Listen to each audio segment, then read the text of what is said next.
Welcome everybody to the Gecko Pod. This is episode 84. We are a podcast for the gecko community where we talk about keeping and breeding geckos as a hobby. We talk about business as well. My name is Harry at Zero's Geckos. We have AJ as well, AJD Reptiles, and buddies Anthony and Jess at Little Monsters. And they were able to pull in our long time coming, Don at Reptile City Korea. So thank you guys for hanging out, being here. We finally did it, guys. Thank you, Don, for being here. How you doing? Don, you good, Don? Yeah, I'm a deer in heaven. My name is Don, and I'm a geckoholic. Well, good to have you here. You guys are supposed to. You're not into it, man. You're supposed to say hi. Hi, Don. Hi, Don. Have you never been to an AA? Hey, holy cow. Yeah, we'll try. I know, and say hey, Bok Mani Padaseo to my Korean friends because today is New Year's, Lunar New Year's. That's right, it's Lunar New Year. It's tomorrow. Yeah. So Happy New Year, everybody. Yeah. Happy New Year. Happy New Year. So Don, just really briefly, I know there's a lot to talk about. I know Anthony just loaded up a deck where we have a ton of stuff we want to talk about in terms of caps, fraps, sables, and all the genetic stuff. But just very briefly, so people can get an idea of who you are. A lot of people know you already, Don, but for some of the newer breeders, give us a quick intro of why are you over in Korea? A lot of people didn't realize that you are an American. So just give us a quick backstory of how you're there and what you're doing with geckos over in Korea. Okay, so I was into reptiles and amphibians basically all my life. I've had several pet stores in the U.S. I was member and president 1 year of the Herpetological Society years ago. We did a lot of breeding, and we kind of, I grew up keeping and breeding reptiles. So at one point, I was in law enforcement, both in the military and in the civilian field. And I was a game warden in New York. I was a game warden in Texas and in California for a little while when I was in the military. And then I got out and served as a city police officer. I married a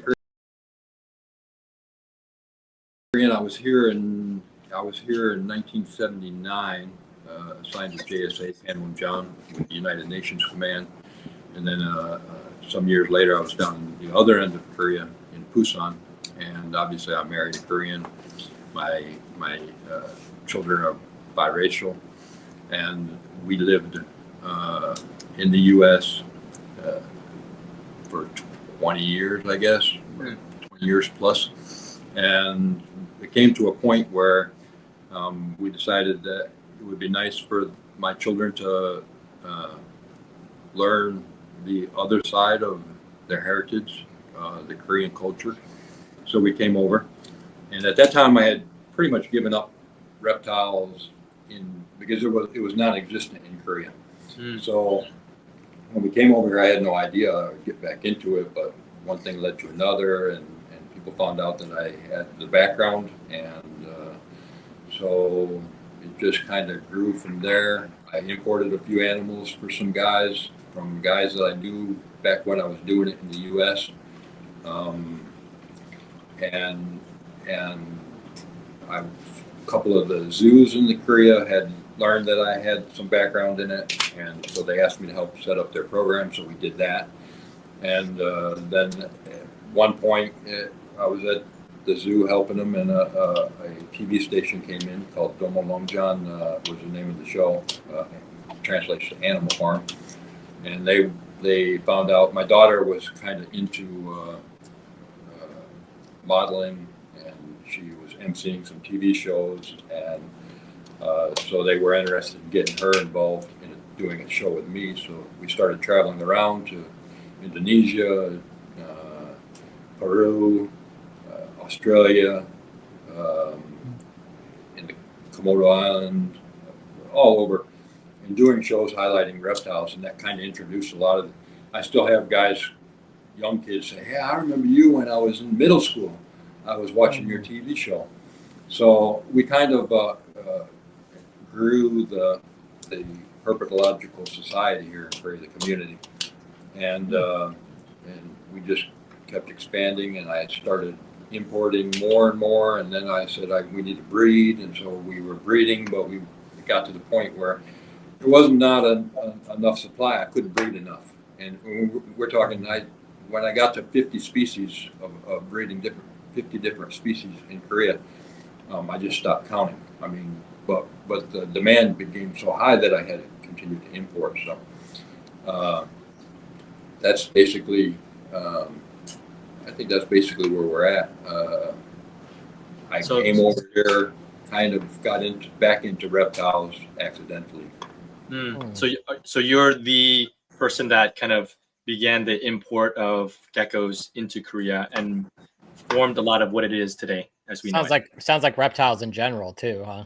Wow. Yeah, and it was fun too because I mean, back in the day when we were in the U.S., I mean, I don't know if AJ probably remembers, and Anthony probably remembers scraping cuttlefish bones and baking eggshells, and gutting out TV consoles for cages, and using aquariums and flipping them up, and using screen door, making gluing in things with hot glue. Yeah, I mean that was the fun. I was a little more sophisticated. I designed my own custom aquariums and had. All right, we get it. So when I came to Korea, it was basically the same thing. We had no supplies. We were bringing animals in, and we were having to resort to actually making our own calcium and making our own food. And there was no cricket farms. There was no mealworm farms. There was nothing. What year was this? What did you do for insects, Don? Did you breed your own insects? We had at one time, because you saw my building earlier. Yeah. At one time, I had another large building sitting in front, and I had 5 vinyl houses over there, and we were breeding our own mice and rats. Actually, they used to take the mice and cut the tails off and make them more like gerbil-like things that we would get. And then I found a bio company that was producing mice for the labs, and we got some of those and started our colony there. We bred our own crickets, our own mealworms. We bred everything, and we actually sold to the pet stores right along with the animals. So. Well, what year around did you start bringing geckos in, and did it start to take off? Kind of, I know there was a kind of a ramp up, but give us an idea of what year that was. 2001. Yeah. Okay. 2001. Okay. Got it. Yeah. Do you know when the first Crested was imported there in Korea? Pretty early on. Yeah. Because, like I said, we were doing everything. In the very beginning, beardies, I think were hot. I just talking to Josh Duvenberger about our time with Bob Malou and those early guys. So we were bringing a lot of beardies in. Leopard geckos. I knew Ron Tremper from. I used to go down to his place in Bourne, Texas. That was back when there was normals, jungles, and albinos, and that was it. Cool. So I knew a lot of those guys. I think probably 2002, 2003. I started bringing some in. The early ones, David Breen, if any of you guys remember him from Wonderful World, he was more of a trans exporter. He didn't breed it, but you knew he had all the contacts, and so he would give me. I mean, we bring all different kinds of stuff, and Crested geckos were part of that. But I don't think I started breeding them real early on because there wasn't a high demand for them. Leopard geckos, bearded dragons were probably and the cost was probably prohibitive at that point too, I'd imagine, somewhat. For importing? For just crested geckos in general. I mean, that's pre the commercialization, like pre Repashy bringing them to the market at an affordable price. Yeah. Yeah, they were definitely So if you fast forward to like, 08, 09, when Even did you 05, really 06. start to like focus on Cresties? Okay, so my wife used to go to the shows in California. And like I think we were talking earlier, she stayed with Bob Applegate at that time with his wife, real good people. And she'd make the venue, she'd make the rounds with Bob Malou and Philippe and Alan, and she'd go to shows, and people loved to see her come because she would literally like she'd say like, how much? And they say, for which one? She's like, no, for everything. How much? And so she literally bought the tables out. Yeah, so they'd love to see her come. So Anthony, help me out here. I had a blank. What was I talking about? So fast forwarding. Oh, when you went first got into Cresties. California. Yep. Okay. So when we started doing during that time, she hooked up with Mac, and so that was probably, I don't know, I'm going to guess 2005 or 6, something like that. She hooked up with Mac, but at that time leopard geckos was real strong, so we were only importing leopard geckos from them. And then sometimes they wouldn't have enough to make it cost effective for me to import, a bunch of leopard geckos. So I'd tack on some crested geckos, but the market wasn't really built up, so I'd just keep them back and use them for my breeders. So when that started happening, I started contacting some other guys, like David would contact his known breeders, and AC, I brought a couple hundred lots in from AC Reptile, and I got some from Alan, but basically they weren't really caught on like leopard geckos, so we were concentrating on just building our colony at that time. So you believed in the future of the popularity of crested geckos, obviously, based on your keeping them all to breed. Yeah, that's really cool. Yeah, I mean, we all know that they don't require things that bearded dragons do, and leopard geckos even. They're hardy animals. They were the future, and so we kind of built up our colony, and it kind of was the perfect storm because we were there when it really blew up. So we were ready for it. And then just from my standpoint, I know when I saw a huge uptick in sales from the US to Korea, from smaller breeders, seemed to land around that like 2010, 2011 range. Do you know what kind of took place around then that just made things go so crazy for the following, 7, 8, 9 years? What happened in 2010-ish? When did Lilies come out? Lily. Lily came out in Around that time. It was maybe around that time. That's what really blew up the market here was Lilies. Lily White. Yeah, because and it's like everything else. Like when the caps came out and stuff, people saw money. I mean, yeah, that's really interesting though, because when I was selling, like I was having the same experience as what you're talking about with your wife, Don, where I would get Korean importers reaching out to me and saying, "Send me your whole list," and they'd buy my whole list out, right? And that was for like years that was happening. But I didn't feel like there really was interest in lily whites, even at that point. Well, I think that's kind of what kickstarted it. But at that time, I mean, tricolors, pinstripes. Maybe searching for genes. The whole time. So when I imported, I would actually, Alan talked a little bit about this during his episode last week, which kudos, great episode. But Thank you. I would buy a 100 lot or a 200 lot or a 500 lot, and I would cherry pick all the ones that I wanted to keep, and then I would wholesale to the pet industry the ones that I wasn't interested in. But I was never really into high-end morphs. I'm the kind of guy that I would rather sell to a pet store, a brick and mortar, and support their business, or give a gecko to a young child to learn about it, than to sell a $2,000 gecko. I mean, that's just always been my focus, was grow the hobby, bring the new people in, and it wasn't about the money. So I would call them, like the AC. I love the reds. I love the quad pins, which a lot of them turned out to be empty bags. I think back then they didn't even call them empty bags, did they? No, not at that point.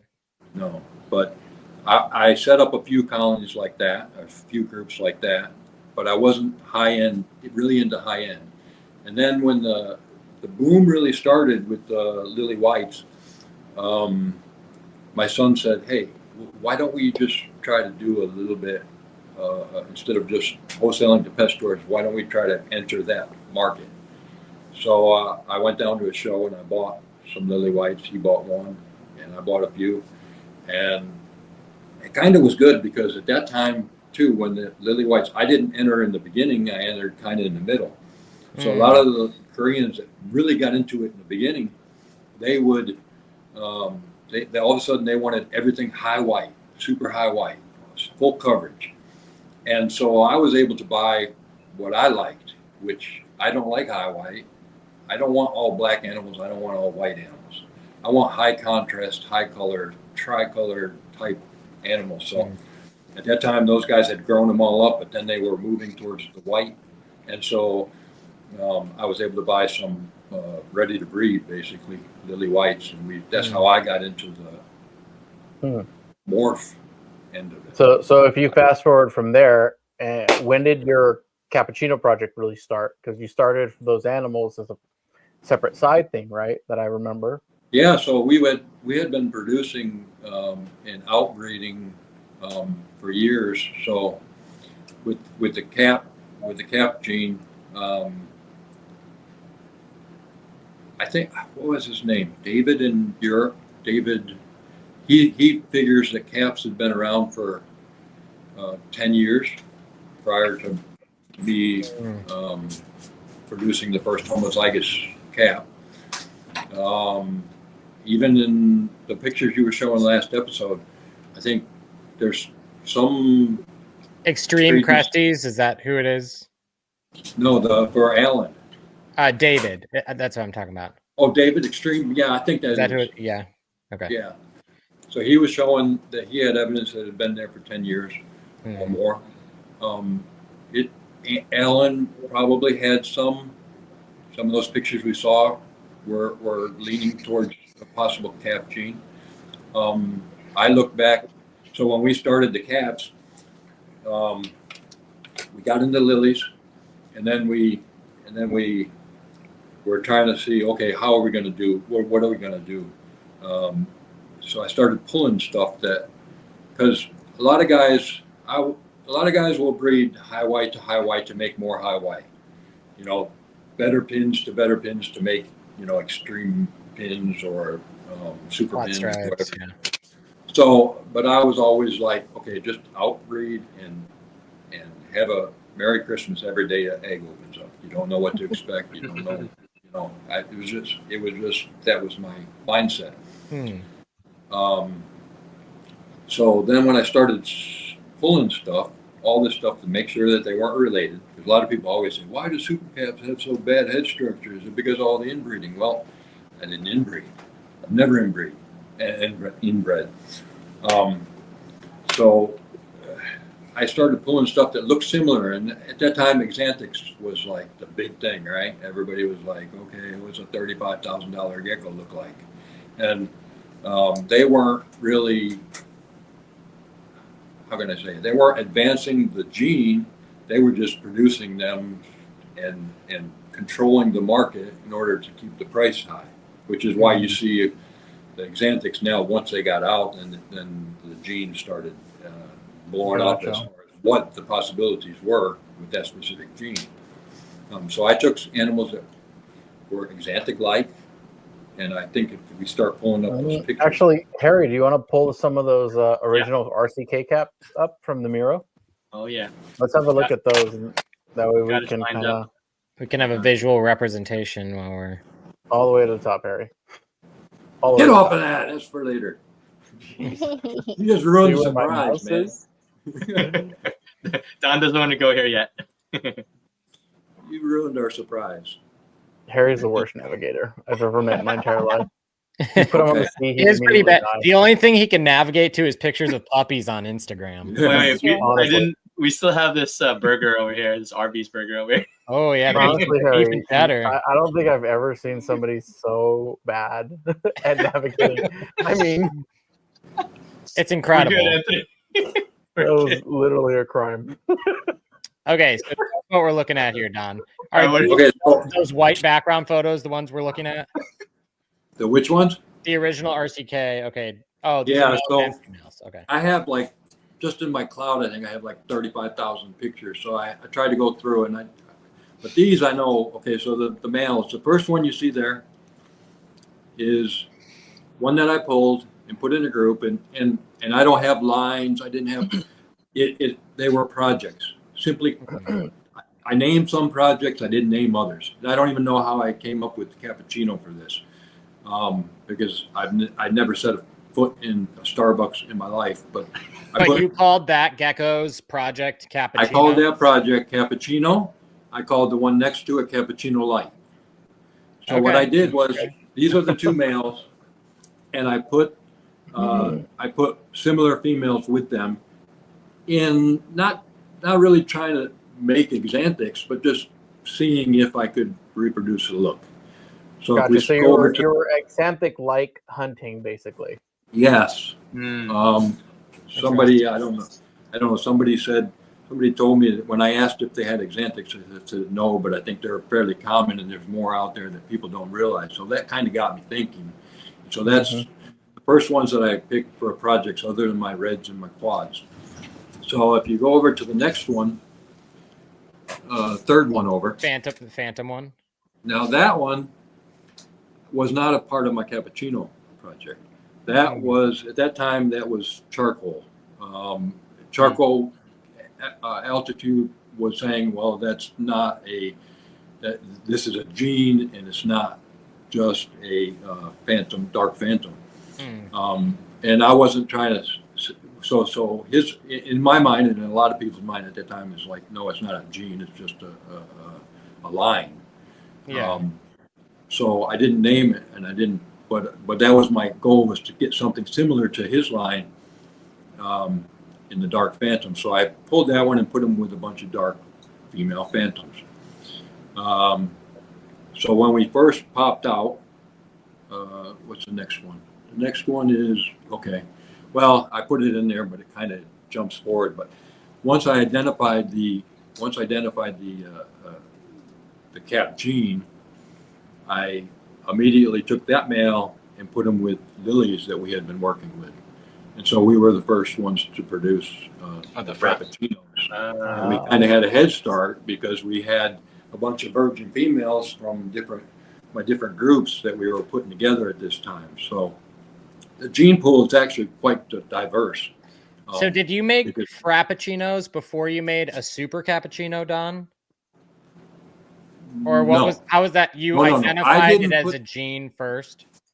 Yeah, we identified it as a gene first. And that was accidental? Actually, yes. So out comes of an egg, you see a super cappuccino, and then you look at the pairing and you go, oh, well, I have a bunch of these. Yeah, I put these in order, but it's just not a straight. So go down, Harry, to below the cappuccinos to the super cap. Mosaic so line, that one right there was the first. That one right there was the first super cap, the first homozygous that we produced. But it drowned and was dead in egg. Yeah. So I actually put it on my Instagram and said, hey, has anybody ever seen anything like this? You know, it's totally different. It's totally new. I don't know what it is. Is anybody working with anything like this? And I got It was crickets. Nobody said anything. So But once I produced, Anthony reached out to you, though, I imagine. At some point. fairly early. I think Yeah. the second one over on the supers. Don't get too ahead there, Harry. Okay, sorry. The second one, Anthony's that was the cringing. one that was the one that actually hatched, and that was like a month later, I think. Mm. The dead egg was December of 2020. My wife's telling me to put my jacket on because I'm shaking. That's cool. It's dropped down a little bit. It's about 50 something in here. So when that one hatched out, and we knew that we had something, I think about that time Anthony reached out to me. But that time I went ahead and started going back through all my colonies and seeing what I had. So if you go back up to the originals, that male, I just said, okay, let's put this with a lily and see what it does, because I kind of was fairly confident. Over more to the fourth one, yeah. So it had that cap look, and the telltale. So once we identified what an adult looked like, because we were still not sure about what the heterozygous cap looked like, but I knew what the adults to look for, kind of. And then at about the same time that Dark Phantom project popped out a super. So I wasn't even expecting that either. So I was like, okay, here we have, in a relatively short period of time, here we have cappuccinos Multiple popping out. supers that you assumed were unrelated as well, too. Correct. Yeah, I understand. Cappuccinos, and then the Frappuccinos, and then the Dark Phantoms. So if you So go it to was the around this time too that we were roughly releasing Foundation Genetics, and we did a video with on Pangea with Matt and Tom and me, and I had said at that time that I think the next phenotype, if I'm correct, then should be some type of melanistic mutation. And so it was funny because I think we were like 2 or 3 weeks away from just releasing the episode. And so when you hatched that animal, I was like, there's no way a melanistic hatched in that time period. In a 3-week time period. Yeah, and it was like recording the episode. Okay, we set a release date, and then right in between a melanistic mutation hatched, and I was like, literally nobody's gonna believe that I predicted this.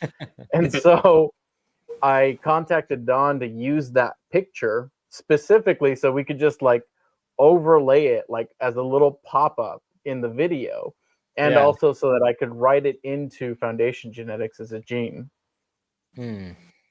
So it was like the timing. Amazing timing. Amazing. Literally, it was like, who would have thought or who would have predicted? And it's like, oh, me, but what luck. Lucky you. I know, seriously. That's awesome. Thanks, Don. So then, okay, so then you made a Frappuccino, Don, with this outcross of this last male? Yeah, made the Frappuccino. If you go down to the second line, you'll see some females. Now, you look at the females, there's some pinstripe in there.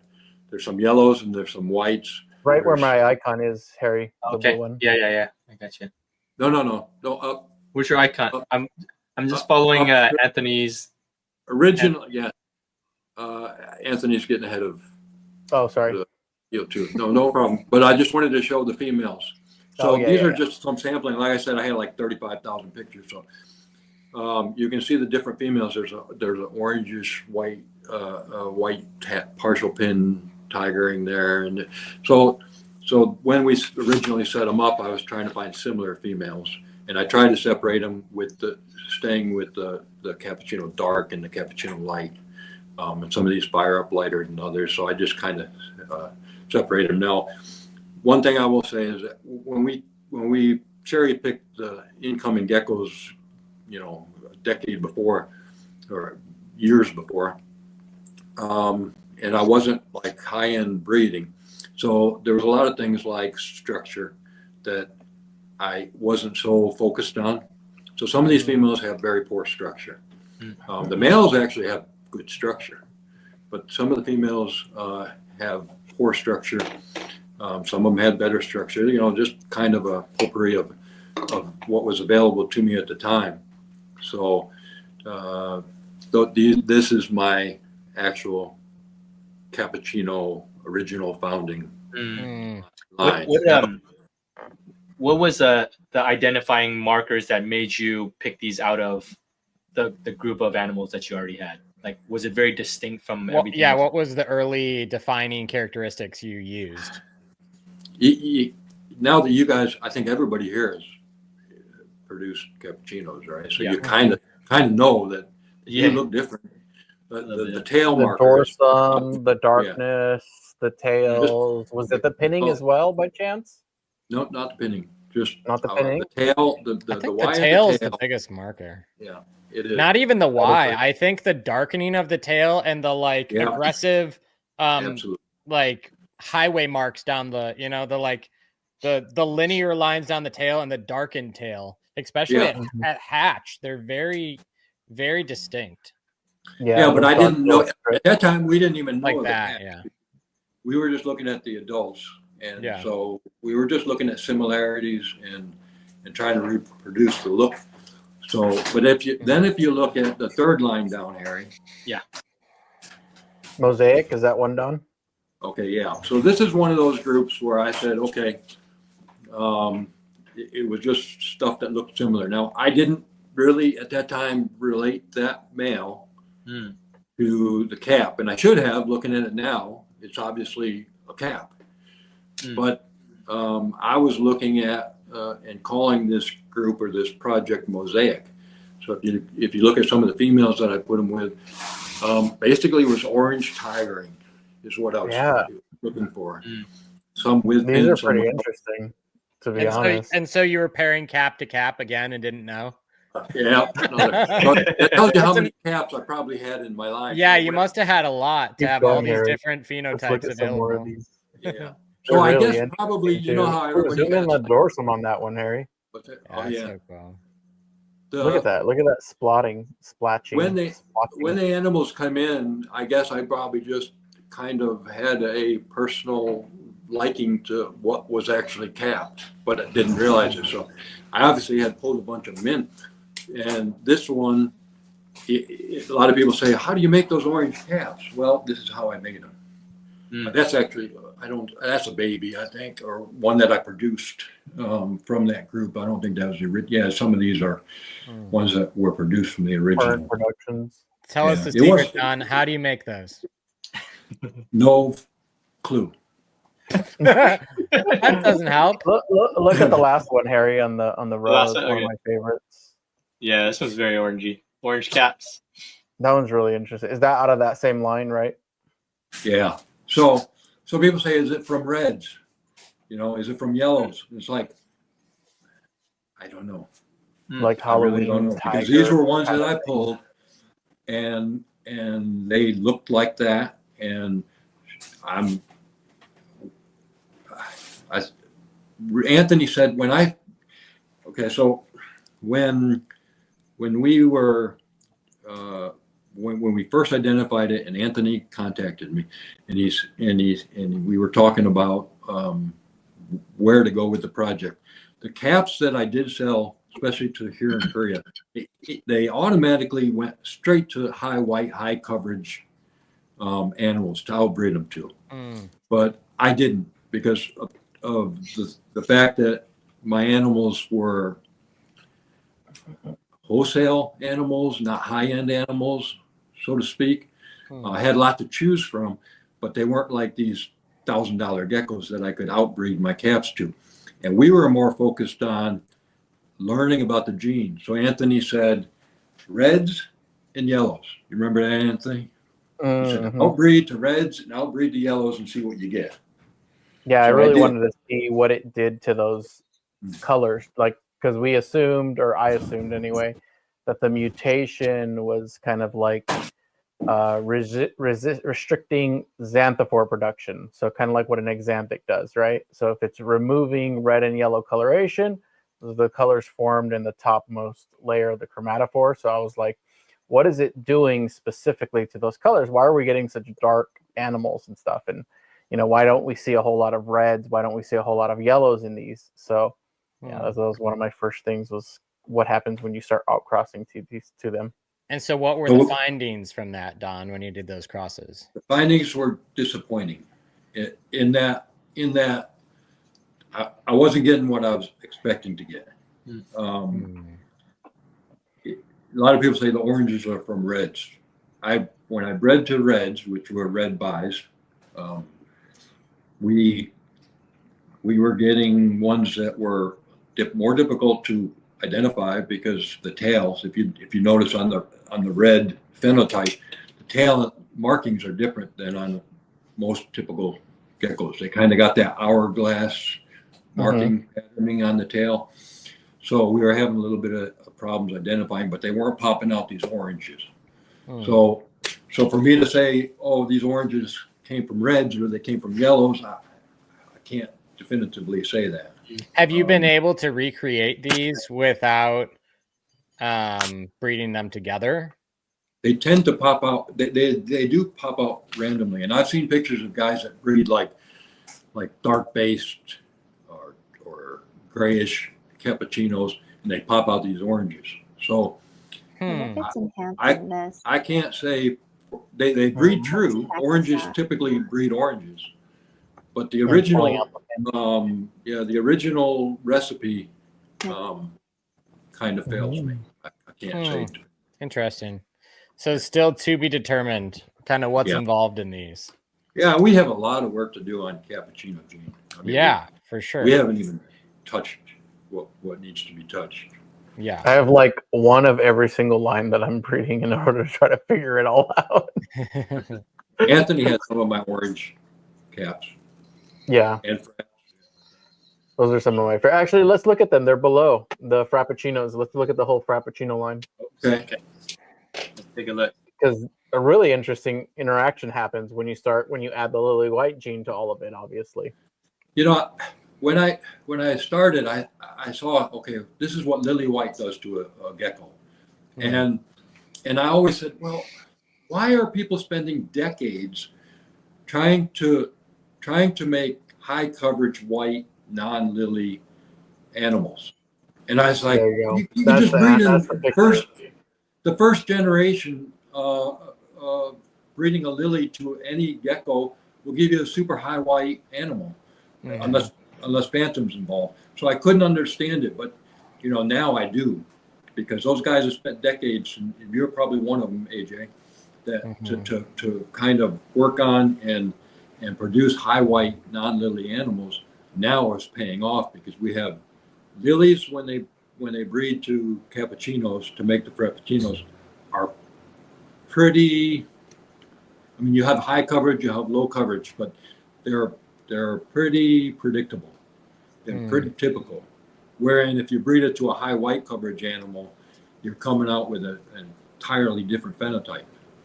Yeah. So if you look at these animals, what are they called, AJ? What called? I'm sorry. Your Frappuccinos when you mix them with the frost lines. Oh, I haven't given it like a name. But yeah, those animals are so incredibly white. They just have like a little tiny patch on the head. Yeah, or like the Sable Lily combos where they just end up they're 99% white. Right. They get a little bit of patch on their head and maybe like their armpits. I have one in here. I keep going over there, Harry. Yeah. Keep moving over. I think I have a picture of. Oh, this one. There's that one. Yeah. So that's a cappuccino. Yeah. Frappuccino. I'm sorry. Yeah, Frappuccino. Yeah. Not with That's Sable. really nice. So there's no Sable. We'll get to the Sable part anyway, but cappuccinos can do the same exact thing. It just depends on how much white you're putting in there. So if you're taking a lily that somebody has taken a high expression white and bred into the lily to make more white, is just transferring it over with the cap gene, and the cap is the strongest at the nose, and I don't know. Eventually, maybe they'll even overpower that, but then why would you even want to, right? Yeah. What's this one, Don? It's beautiful. I know. Well, you asked, man. It's my future gecko. Just send it. We'll take one each. Girl. When They're so pretty. Jessica wants everything. Everything I have, Jessica wants. I post. I'm just gonna send her to live with you for a few years. Yeah. Okay. Hey, My hometown. One wife is enough.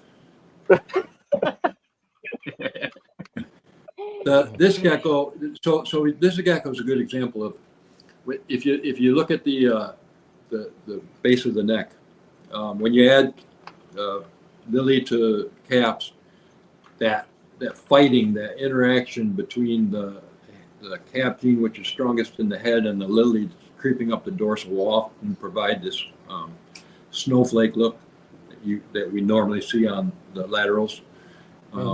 And it makes for some extra cool looking animals. This almost looks like a mosaic Frappuccino. It Cap actually line. is. I Is think it? it is. Oh, from the okay. line, yeah. That was just a guess. I didn't know. But I was That's talking kinda cool. about the actual snowflaking, not the base color. Right. Right, it's super cool. But it's just interesting because it's got that like tigering that crosses the dorsum into the belly, kind of like what you see in that mosaic line. Just really nice looking.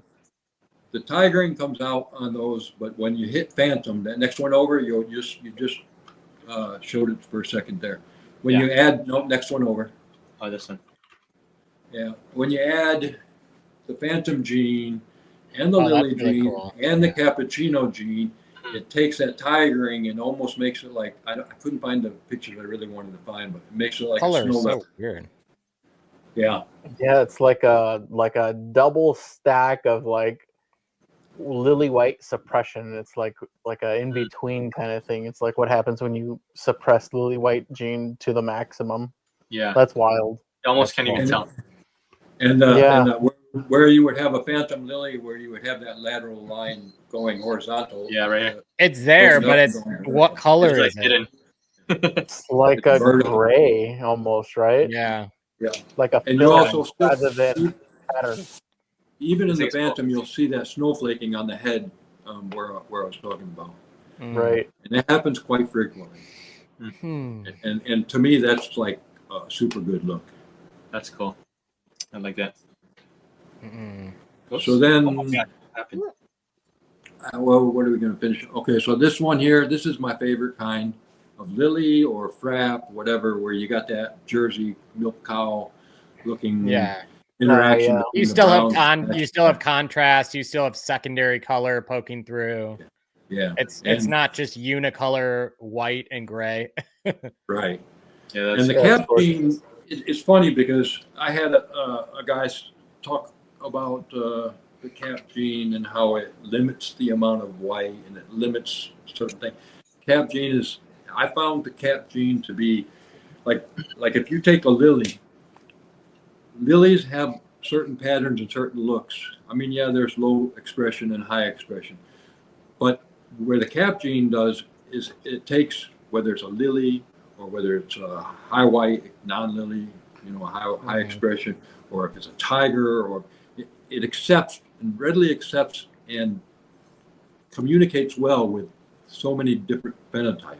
But it modifies them in cool ways. It too. modifies them, but not in a very strictly formatted way. It can be. You're going to get all kinds of cool stuff out of it. Where if you look like a Phantom Lily, They can only look so many ways. Yeah. Yeah, I mean, you can have different base colors, but it's going to be pretty uniform as far as the pattern goes. Wherein the cap gene accepts Where the Cappuccino has a pattern. little bit more wild patterning. I think the reason for that is because Cappuccino is also somewhat of a pattern mutation, right? It seems that it affects the pattern to a degree. Even on this gecko, you can see look at the kind of bobo type structure. Well, on a lily white, you don't get that sort of pattern disruption in the dorsal either. Right. Yeah. Even when you make empty back lily white animals, you don't get that much pattern disruption. Right. Cap does a better job of emptying the dorsal on a frat or on a lily white than I would empty agree. back does. Yeah. That's interesting. So we covered did we cover all the fraps? There's one more. Pretty much. Oh, this is a tail. Anthony. Oh, do you have any opinion, Don, on what affects the white to yellow to neon coloration within Cappuccino Frappuccino? Yeah, What's that's that why I put highlighter? that picture in there. That's just kind of a quick example. I just pulled some out. So I don't know about the highlighter, Gene. You know, people making. I don't assumptions know. I don't know with it. what I think about that either. Yeah, people I don't people know making if it's a assumptions. highlighter gene rather than just a highlighter characteristic, of a Well, combination. I Harry, would love to know as well. I mean, I'm working on trying to figure it out, but I've still got another 2 or 3 years before I really get a handle on it. you know, we don't know, but the problem is that people are like they put a picture up of a gecko and say, "Well, this is what the highlighter gene does to." I mean, we don't even know it's a gene, and we don't know what it does. Or So how why it are we works, saying- how it's Yeah. inherited. Yeah. Yeah, And So- regardless, it's not just the gene on its own that creates highlighter. It's like so significantly prominent in the lily white that it's Yeah. more attuned to Well, even epistasis. I will even say, I mean, Don, you probably saw this too, and Anthony, you saw this in early days. Like when I imported lily whites from Lily Exotics, I was like the second. They did like a shipment of females, and then 3 Mhm. months later they did a shipment of males, and that's when I got mine. I got mine. Tiki's got his. That was when the ones got brought in that Alan brought in for Yep, and Andrew for and 10 weight. Sarah. Yep. And stuff like that. But even in that list, like I could probably dig back in my list from Lily. It was like every other one. One was highlighter, one was not. One was Mhm. highlighter, one was not. So it seemed like maybe that was like we've talked about before, Anthony, where that's maybe a variation within or a combination of genes within that early complex of when Lily came out. Like Yeah. when we're going to start talking about how we were talking earlier on the phone, Anthony, about the cappuccino complex. I think that would maybe that conversation would make sense to the color of the lily white. And the Maybe way- I think it's either that or it is it on the same street of it, right? And so there's They're basically associated. if a gene, for example, is active, then the white coloration turns highlighter, right? And then you've got variations of that highlighter. Like some of them they just yellow out, right? We describe it as yellowing out. But then we middle also describe a second type that's highlighter, where the yellow is just so vibrant it literally looks like a highlighter, right? And people would theorize that's tangerine.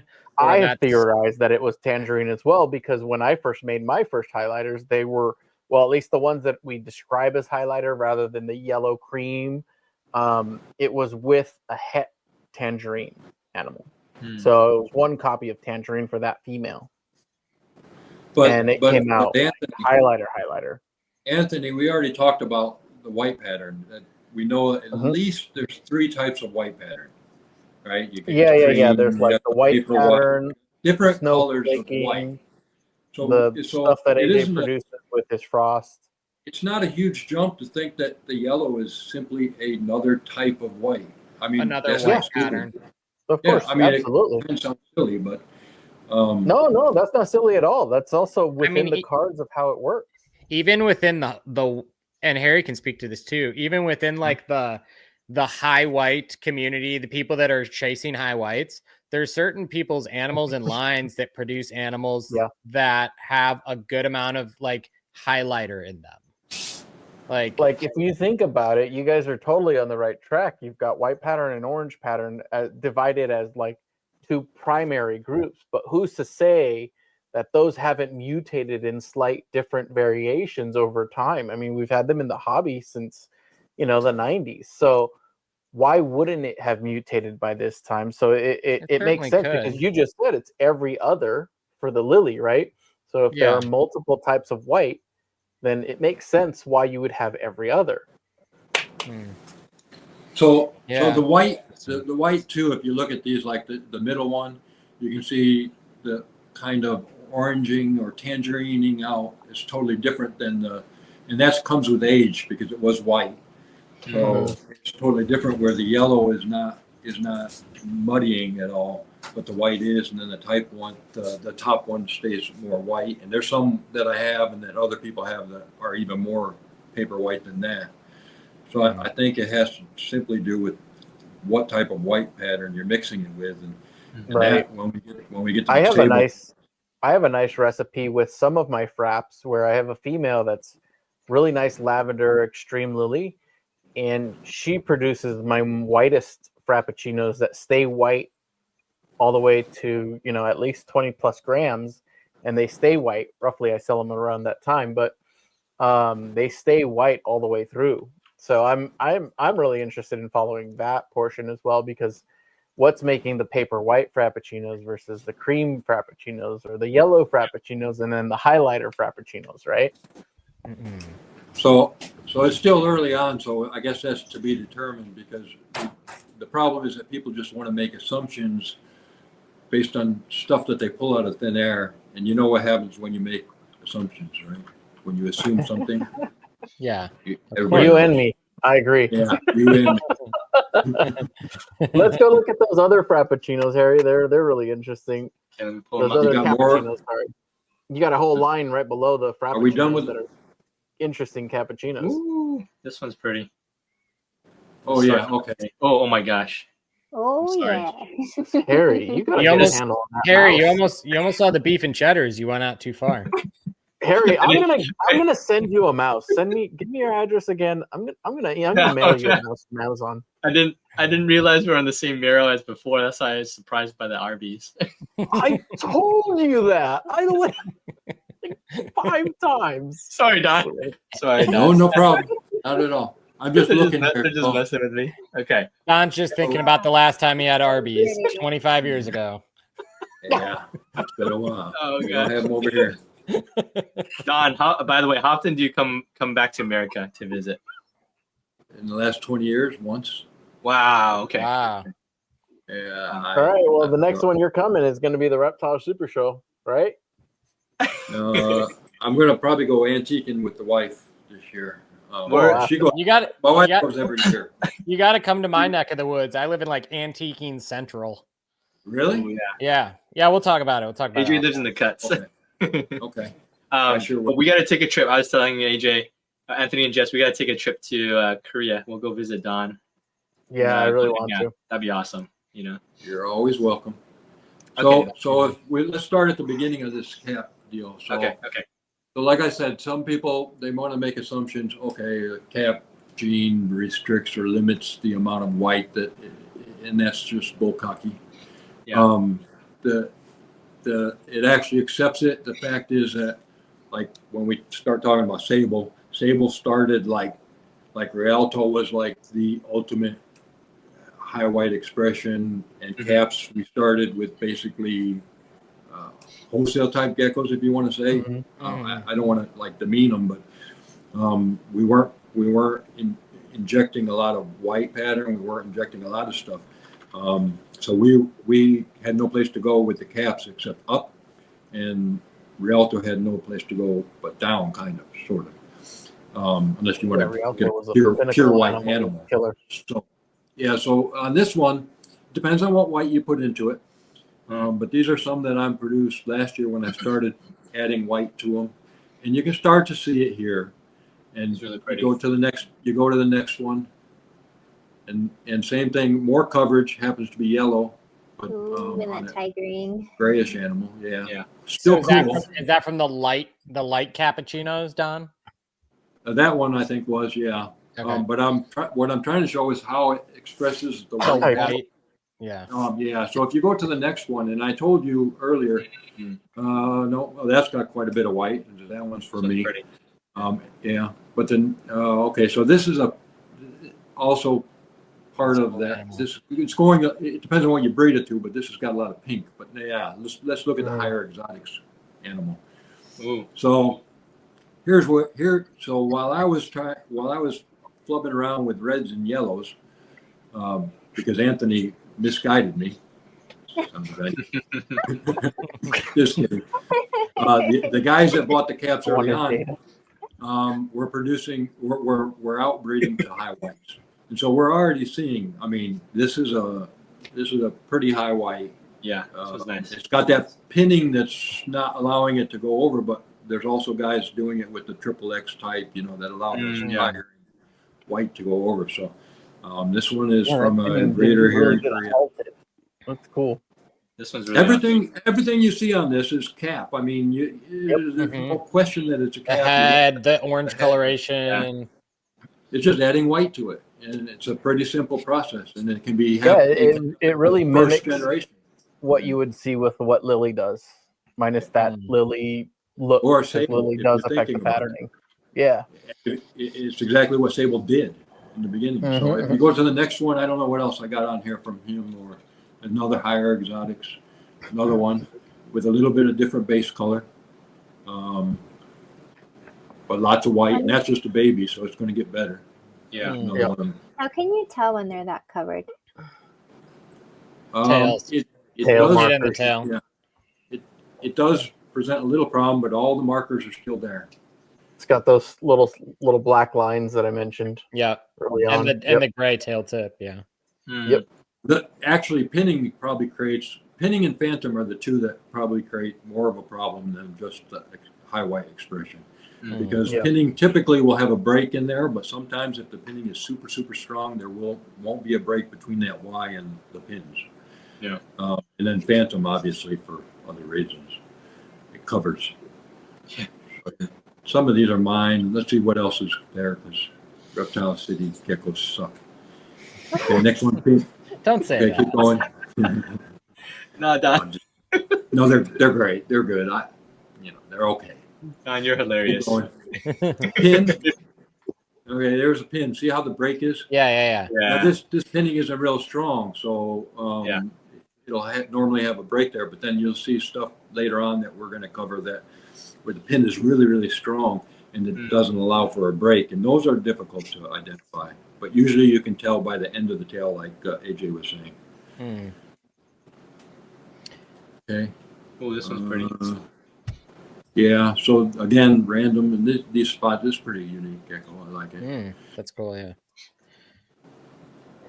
This is just kind of showing the different coverage, but again, and keep going down. My geckos, I'm behind everybody, so there's another one for me. But this was the first year that I produced any with trying to outcross them to higher white pattern. Now, Anthony was a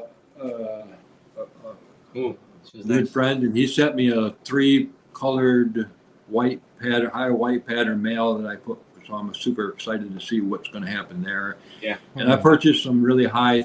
Everybody knows Sun to Kill. Yeah. I got some really cool stuff from him. So this will be their first year of producing. Now that tiger right there is really gorgeous. The one to the left of that, Harry. Oh yeah. Yeah, that's nice. So orange. Yeah, well that's I love what Cap does Look at to the Jessica's orange. eyes. She says, I vibrancy- want that one too. Yeah. Actually, The you may already vibrancy have that Cap does to those colors is incredible. It's beautiful. Yeah. But the next one over is my kind of gecko. It's just It's beautiful. really, a lot of contrast, a lot of cool stuff there. So keep flowing over there if you would, Harry. Another higher exotic. This is a all I cap. got on Cap? That's Cap. so hard to even identify as a This was cap. That's completely why. No, Is not it really. because of this right here, the dorsal. It's just a solid. It doesn't have a prominent head stamp. The only I thing feel like you'd have to go to tail and tail. how they look at Exactly. hat too. it's got the correct Yeah. tail. The head color's different, and I know that what's that guy there in the States that produced some yellow ones that they were like, oh, that's not Cap, but then he Steve Early. Yeah, so you can't always go by the color. Also, This they is- need to grow. When they're this Yeah. size, they It's hard don't to tell. show the head Yeah. stamp isn't fully expressed. The Yeah. color isn't fully changed, and it's because it's as they age, it seems that Cap does some of these transformative things to the animal. Yeah. Yeah, the It's not- development it's I think not is out a of the really egg. important tell, right? Yeah, progression is definitely important. Okay, so what's the next? What do we got next? Next, we have Super Cap, Sorak, and Luwak. Oh yeah, now we're going to get all the negative comments. The nitty gritty of Hey. things. You know, a person's worth is measured by how many likes, follows, and comments they have. And the thing that people don't realize is that negative comment counts exactly the same as a positive comment. Yeah. So let's get it going. Yeah. Let's get them comments flowing. So we already covered the the first one I had and the second one. So when we first identified the problem with supers, it actually came out in the form of the eye problem. The eye. Yeah. So when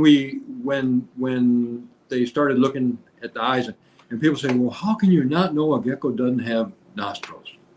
Well, at that time, for months and months and months, there was literally scores of supers out there. People, Janine was producing them, Omni was producing them, Altitude imported some from the breeder here in Korea. He tried to buy from me, but I didn't want to sell. And I referred him to him, and he's bought, I don't know how many, 4 or 5, did a trade with charcoal or whatever. Yeah, he's still crying. He's still crying about that when he was on the podcast. He's like, he was like, that was a mistake. Yeah, I mean, it was, right? But hey, you got to swing for the fences every once in a while. Yeah, it's always a gamble, right, with new genes. This is important because I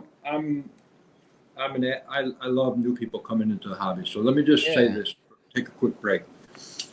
If I liken it to if you want to go to a party on an island and be the first one there, you can take a prototype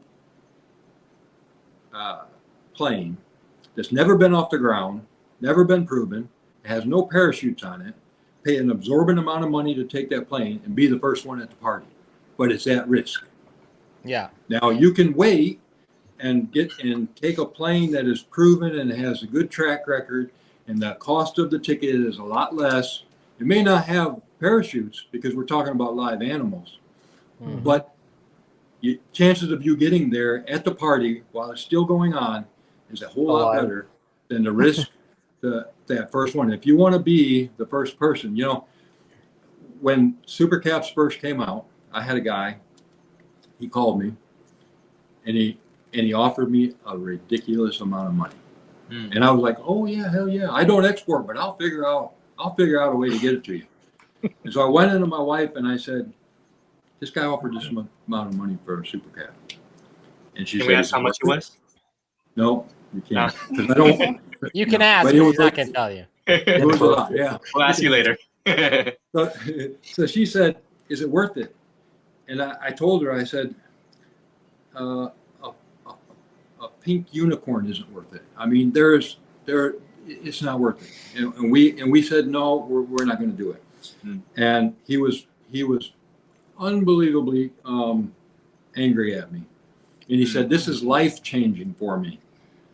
It's life-changing. And I thought to myself, graduating from college, a firstborn child, a good job, a death of a family member or friend, diagnosed with terminal illness, those are life-changing.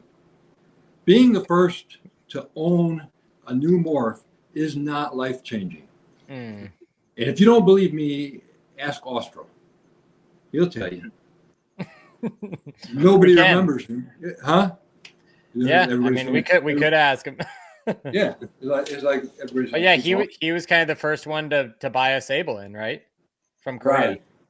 Right. Nobody remembers the first person, and so wait to the new guys. Wait, learn. The Cappuccino gene was everywhere. We know that, and it's been around for a long time. And when we introduced the Cap gene, basically we were saying, hey, this is what we got. And every single thing that we did was immediate and upfront and open. And when we formed that group, Anthony remembers it. People are like, oh, Super Caps don't have nostrils. What are we going to do? Well, we're going to tell everybody that, we don't know what we don't know until we know it. So, and that's exactly what we did. We definitely tried our best to inform everybody, but it's just a weird thing. A lot of people just aren't willing to accept something unless they see it for themselves, experience it for themselves. You know what I mean? And then when they share their results, then it becomes real for them, and then they become, as in their minds, as the first people to have done it, kind of thing. Yeah. I mean, it's just a human thing. We've even seen that. I mean, already like with the super caps, where the people that were the biggest naysayers of the health issues have pretty much all come around to say, okay, yeah, they do have health issues. It's Yeah, like, it's just listen, it's a horrible thing. trust to me, see. I'm sure, Don, you didn't want them to have health issues. It probably would have been great to be able to have a gene that you could sell the homozygous form of, and be able to bring that to the hobby in a positive way. But And the I mean, problem too is I had hope that for sure there was a way to curtail their death and fix their issues. You know, I mean, Jessica looked at all the with diet different options, outcrossing or diet or and but then people there that is- don't even see it and they don't even know anything, and they say, "Oh man, you were breeding the crests out of Crested geckos." Well, that wasn't the case. You even saw the original ones, it's right? the gene. Just Yeah, it's the Mother gene. Nature. That's what the gene does, and we have no control over that. Yeah. And then people say, "Oh well, I'm going to fix the head structure." There's no fixing it. I've bred some pretty big-headed calves together, and they all look like this. Okay, so that's just the gene. So here's what they look like as baby, and I gotta admit they're pretty cool. They're super cool. They're like little aliens. Yeah, they're wicked cool as babies. Some did have like super long eyelashes. Beautiful. They're beautiful Yeah. animals. Honestly, they are some of the most beautiful animals that you'll see, from the Super Cappuccino to the Sorak, which is the Super Cappuccino Lily. They're beautiful, but they are not worth your time to watch the death of that animal. Yeah. This one's And kind I of hate to see that there's still some being offered for sale. They're still producing them and so on. But if you go back over to the left, Harry, in the beginning, a little more. Okay, so when we formed that group about we had the eye, and then we realized that there was a nostril, and we're going to do a public service announcement and stuff. And then I'm not going to name a name, but the guy was like, "Oh man, they don't have egg teeth either. Egg teeth they have egg teeth. They do. So there's no problem." And I took a picture and I showed picture the babies coming out of the eggs. That's not a problem, and I wish that was the only problem. But so you go back over to the other side. No, yeah, keep going to the. Okay, so this guy right here. Oh, this guy. So one of the early ones was like, "Oh, supers aren't viable. They're not going to be viable." So this guy is at that picture had gone through one breeding season. Wow. And no real issues out of him. And he bred and he produced 100% cappuccinos. I bred them with normals, just to prove them out. And that was the first one that I actually ever had. And he stayed strong. And the ones that went bad first weren't even ones that I had. And I think, with the exception of one, wasn't even from me. But the one thing I will tell you though is he bred and he was healthy. Now he's not. But another thing that people don't even know is if you don't breed them, they have a real long body, kind of elongated, lanky body. And even the females are fertile as well. They'll also lay eggs. Females are also fertile. Yeah. They're all, so fertility's fine. It's just. But they will have a problem because you know how Cresties will evacuate their hemipenes by licking them. Yeah. Super caps don't have that flexibility, and so a lot of times you will have the hardening of the sperm. Yeah, and you'll have to evacuate the sperm plug. But anyway, that's neither here nor there. That's another one that's least of our concern. So keep going over then, Harry, if you would. Yeah. Okay, so these are Soraks. So before we realized there was a problem with supers, we introduced the Lily gene. And I have to say that Soraks are the coolest sons of guns out there. They're so cool. And that one that you have right out. there, Harry, is like, I think that's the first one, right, Don? Is that the one you have? The one to the right. The one to the right there, the mouse. Oops. I think. Yep, that one. Might be the one that you have. I'm not sure. So that one, yeah. So they're very cool. But we were growing them out. There was another guy here in Korea, like within a week's time span, that he produced a Lily homozygous cap, and he put a name on it, and I had already put a name on it, and I said, so I contacted him, and I said, I want to kind of represent Korea. Sorak is like the most famous mountain in Korea, so that's how we came up with that name. And so he was like, oh yeah, that's cool. So we were growing them out, and everything was cool, and then we identified, okay, super caps have a problem, and at that time it was just the nostril. It wasn't, we didn't know the other things, but then we got looking, Sorak has the same problem. So all those that I were growing out, I've never sold a Sorak. I've given some to some guys, but I've never sold one because we identified the problem early on. So that, I guess that's Sorak right here. Yeah. Compared to Well, the it's really interesting that's not really adding white, but it's adding this like tiger pattern to them. Yeah. Well, yeah, it Exactly. does that, but it also does add white over time. So they develop white flotches, and you see their Yeah, feet, the splotches. Yeah. the Yeah, outline but on their supers will do toes. that too. Super caps Yeah. will also white blotch out. Right. And the one thing I will note here is, can we look at some of the other Soraks? Yeah. One identifying features of Soraks is the white feet. Mhm. You look at the next They're one so over there. cute. Can you see the white feet?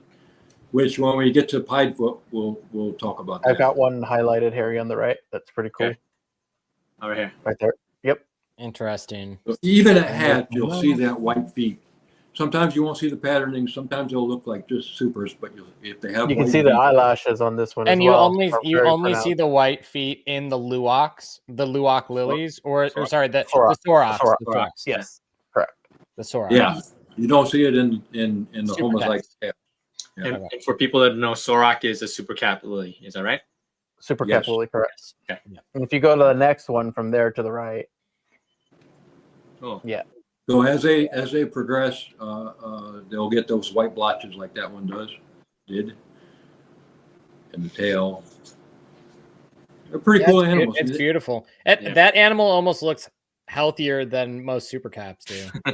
They are a little bit, and the other thing is on the nostrils. I'm going to say I may have had some that had 0 nostrils, but they were even. I'm talking super cap and Soraks. They all Yeah. had nostrils. I personally think they all do have nostrils. The ones that show that don't have nostrils, they just need to be rubbed off. So I've gone That's to a exactly few right. collections of friends of mine Hmm. that have super cappuccinos and have Soraks, and 4 of those animals had no nostrils. This was after the PSA, or this was just before around the time of the PSA, so nobody knew. I flew to that my friend's collection, looked at all these animals. They didn't have nostrils that were visible at all, and I was able to just, with a paper towel, with a nice little rag, just rub it off, and Oh, suddenly there were nostrils on the animals. How big You were have they? to- I have Just like probably anywhere between, I would say 6 to 12, 15 grams. They were all small animals. But Hmm. they still had like a micro nostril. They do have a micro they're still nostril. That's small. correct.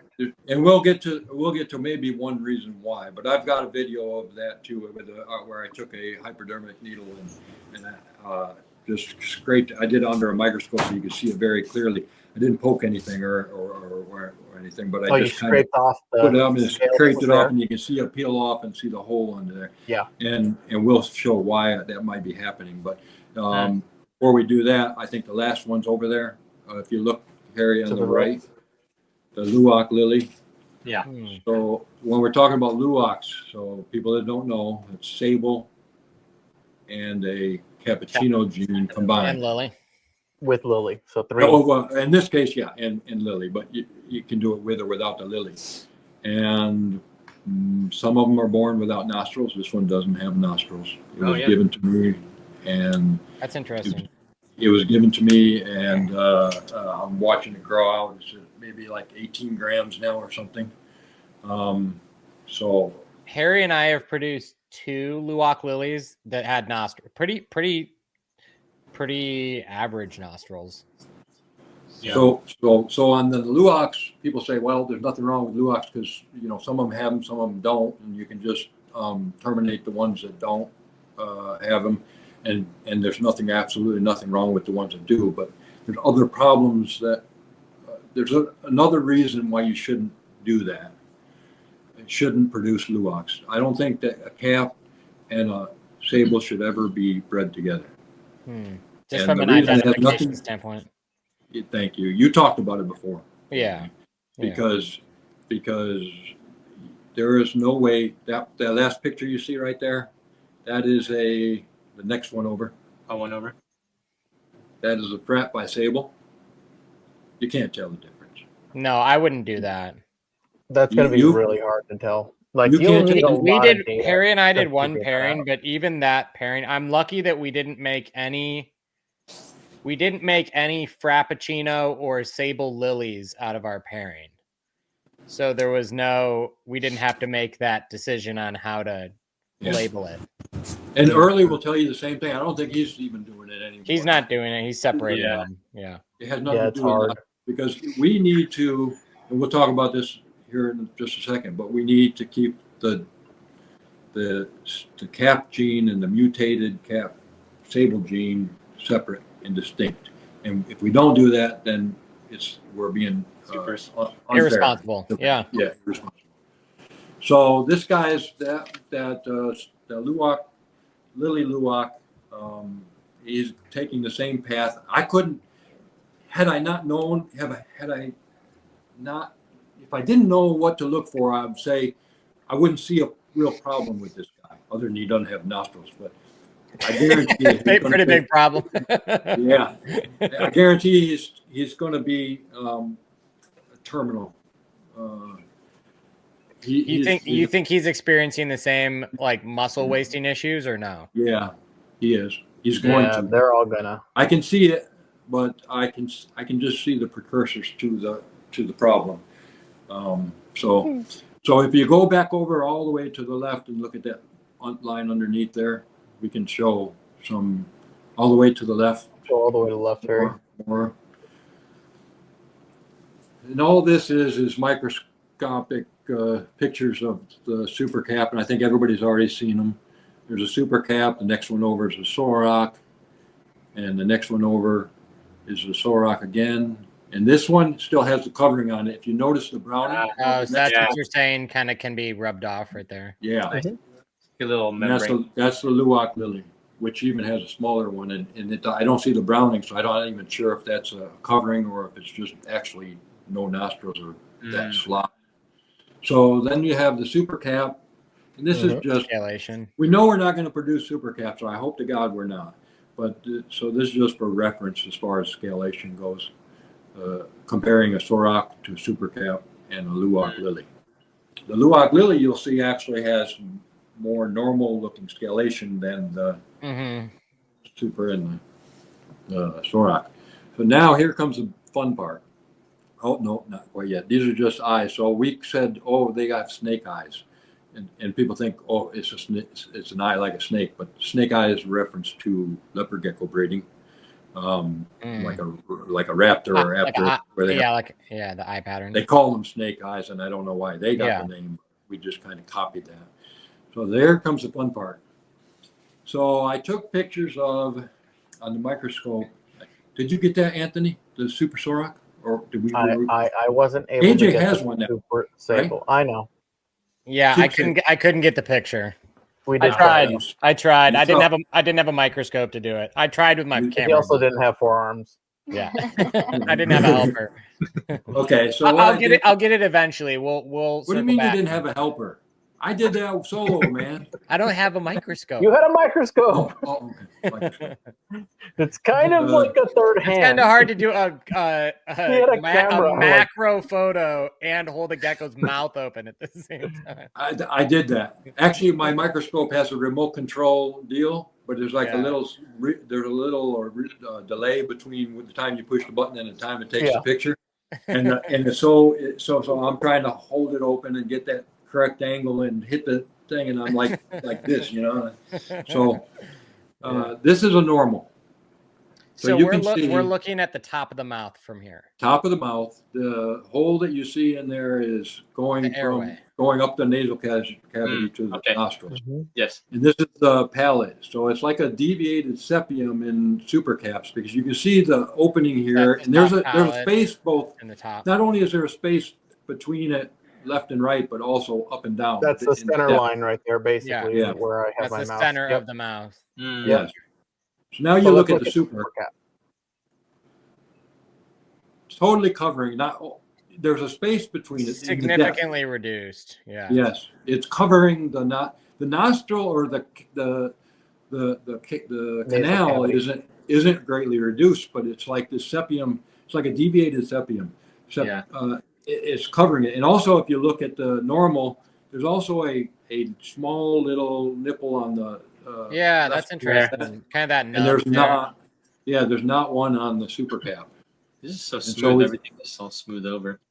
Yeah, so you go to the next one.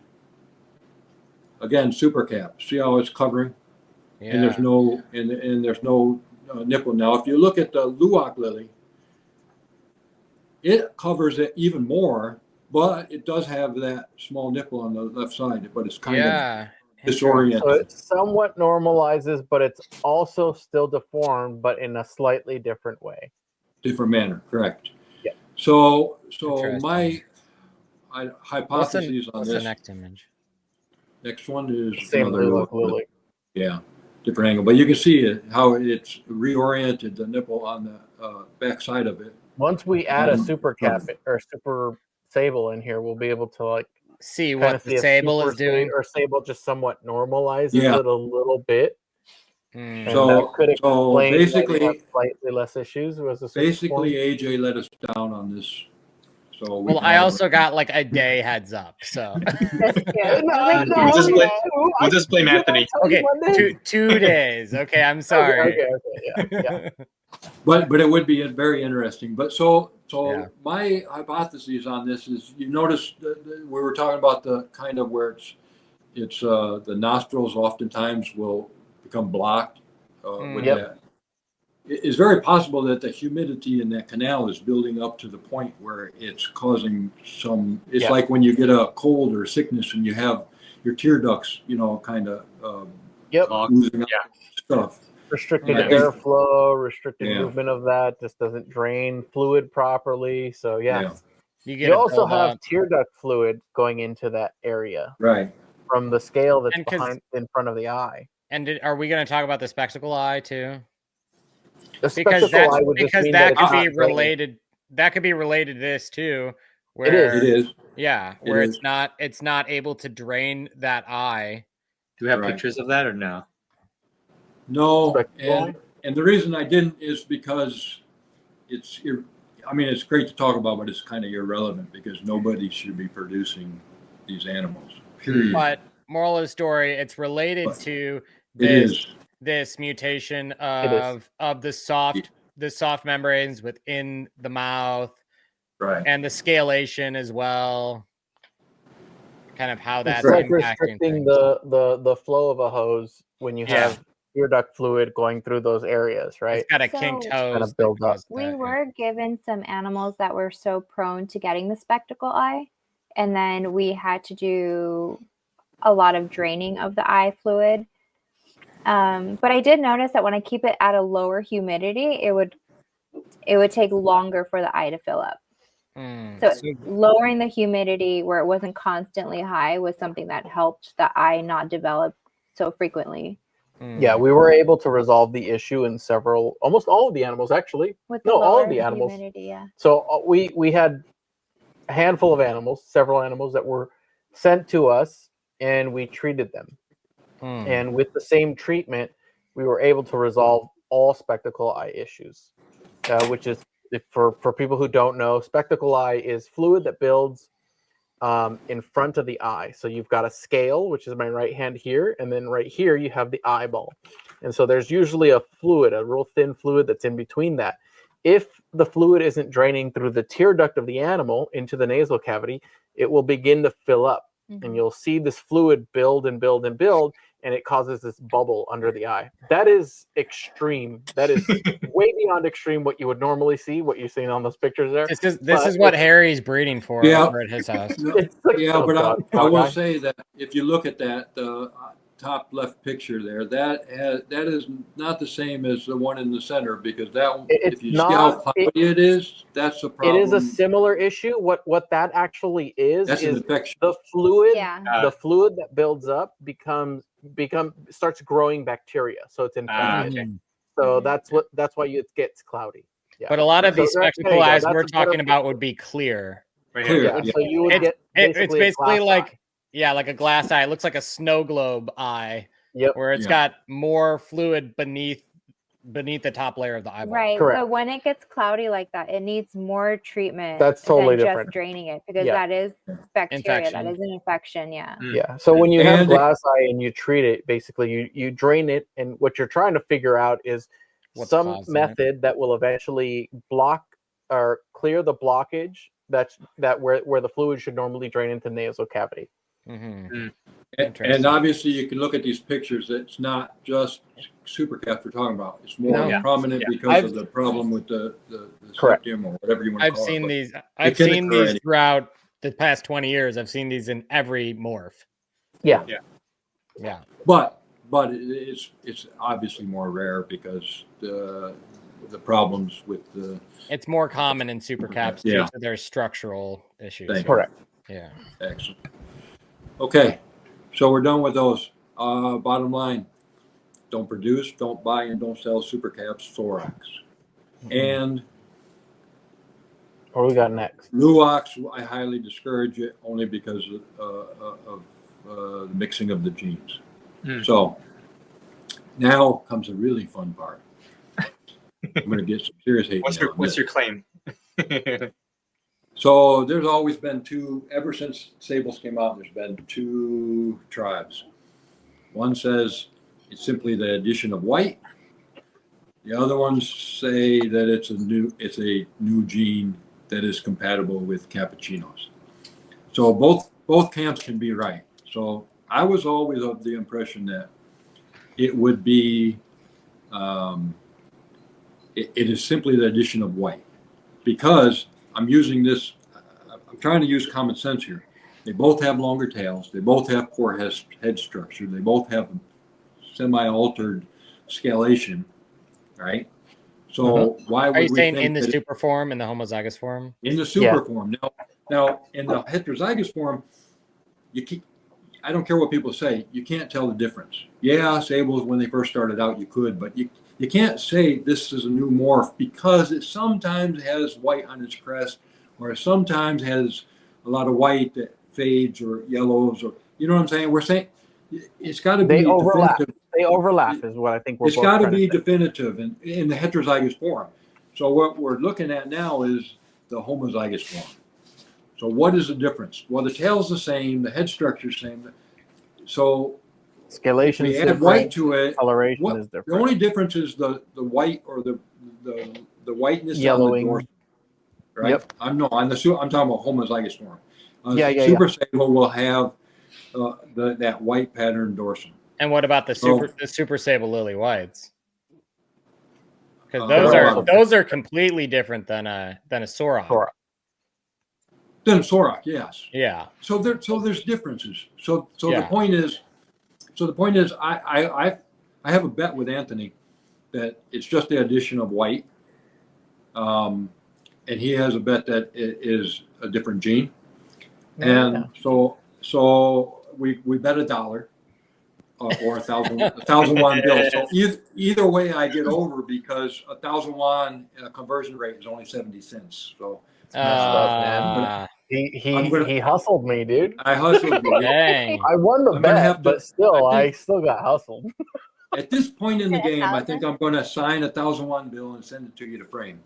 So my whole problem always was that people say, "Oh, this is a different gene," I agree. It's not a different gene. Yeah, It's but the see, you same- We'll get to your point in a minute, Anthony. Sorry, go ahead. No. Actually, I'm speaking a lot of this is coming from Anthony, because we talk all the time and we debate things and we go back and forth, and so the problem that I think is in the way that people think is this is a different gene that happens to set on the same allele, but that kind of crap don't happen. Sable is a Lily gene, but we know genes mutate all the time.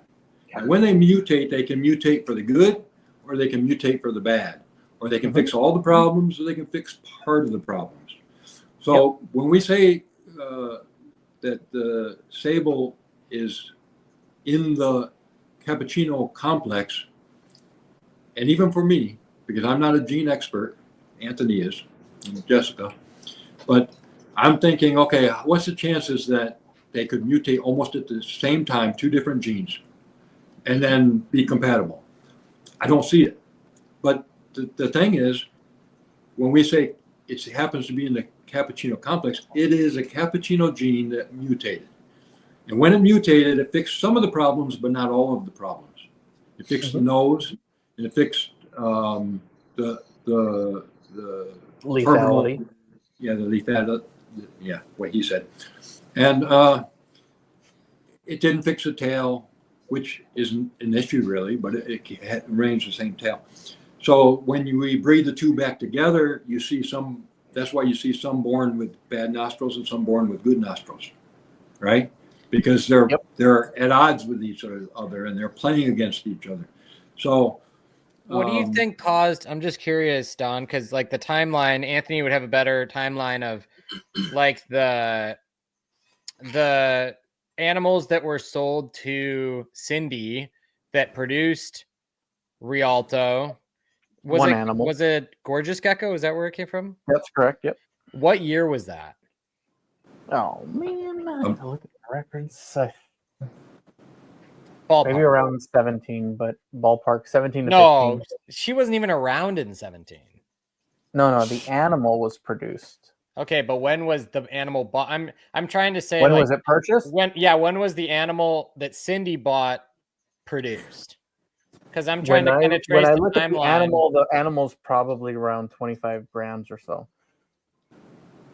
When she got it? When she got it, yeah. And then she took pictures of it, and it came from Gorgeous Gecko. But when did Gorgeous Gecko get out? Didn't she get out in like 2010? No, not exactly. That's when roughly Alan got out.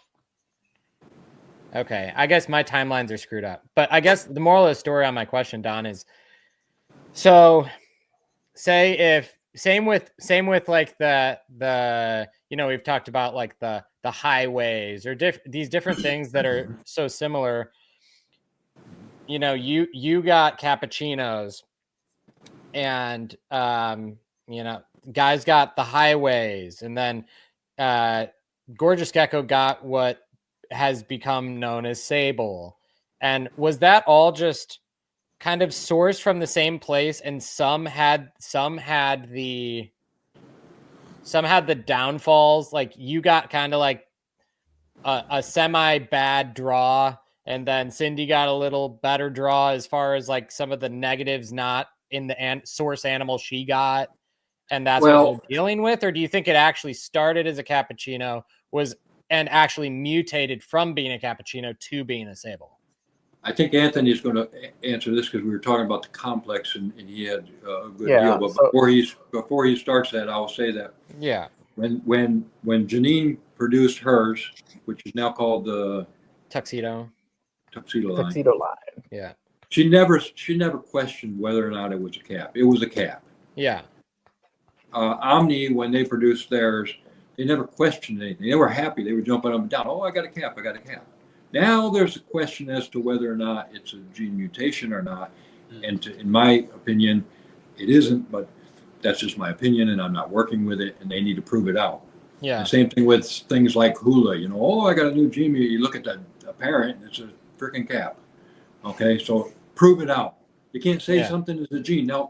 Now to Cindy's defense, she said she did something that is what people are doing now, and it often comes back and says, well, what about the Sables, right?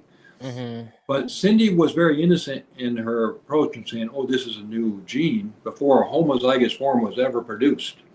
Yep. And that's not the way things are done. Now, Mm. it just happened that she was correct. It's a new gene, or it's a mutation of the CAP gene, but it proved out to be something slightly different. And so, and then people say, "Oh, they're in it just for the money." Well, she wasn't in it for the money.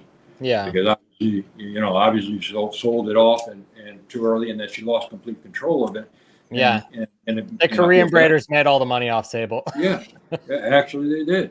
Yeah. And the problem there was they were doing it, and whether it was because of language barrier or there wasn't a lot of information shared. So even we're going to show pictures here of some super, and I think you got one too, Harry, the super Sable.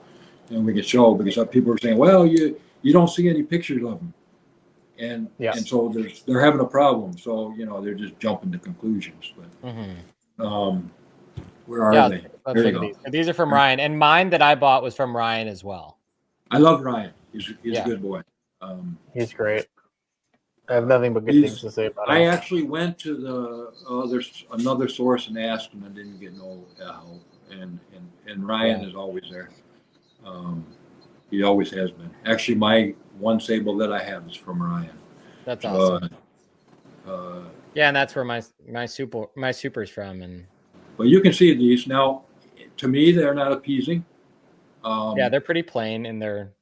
Yeah, but if that's your thing, then as far as we know, all these animals are 2+ years old, show no indications of any problems, have nostrils, are viable, and he uses them to reproduce the same. Yeah, I'd say they're not as robust as what we normally like to see. How we like to see our animals. So they don't have muscle reduction density. Yeah. I think they might be a tad small, but I also think that a lot of our modern animals are a tad big too. Yeah. I agree with that if we think about because my male is tailless and he's about 35 grams, which would be equivalent to like 40, 42, which I would say is average for an adult male gecko. I mean, average back in the day for an adult male was 35. When the Brachydactylus book came out, 32 to 35 was 28 to 32. Yeah. So, if we consider, I guess they're not small; they're just small by today's standards. Correct. Of what we've kind of bred these animals into. And it's a good point to point out, right? Like if you look at their siblings that are single copy for the gene, they're bigger, they're larger, they're more robust than the homozygous form. Interesting. But my question to Anthony last weekend was, okay, so let's assume that I'm correct in that Sables are a mutated CAP gene. So Anthony was explaining to me that some genes are more susceptible to mutation than others. And so if in this short period of time, if we already had at least one mutation, and if the other ones like Omni or any of those proved out that they have another mutation, there's a probability at least that it will mutate again. And maybe it'll mutate negatively and create more problems, or maybe it will fix the structure problem or something. So I posed that to Anthony about the whole complex, and does he think that people are taking, I know people actually that are breeding lily to lily in the hopes that the gene will mutate, and these are U.S. breeders and Canadian breeders that it'll mutate, and that's not how things should be done. And breeding a cap to a cap and just hope that you have one that's normal is not how it should be done. So I asked Anthony, what does he think? Would there be more likelihood that a gene mutation in a Sable or a Cappuccino to help improve it would occur? Which one would be more likely to occur in? Since Sable has already made that one jump and fixed the nose. Yeah, I remember you did ask me that. I mean, in my opinion, they're equally capable of mutating. In fact, they're as equally capable of mutating as a normal crested gecko is, as to create a new cappuccino unique mutation that's within the complex.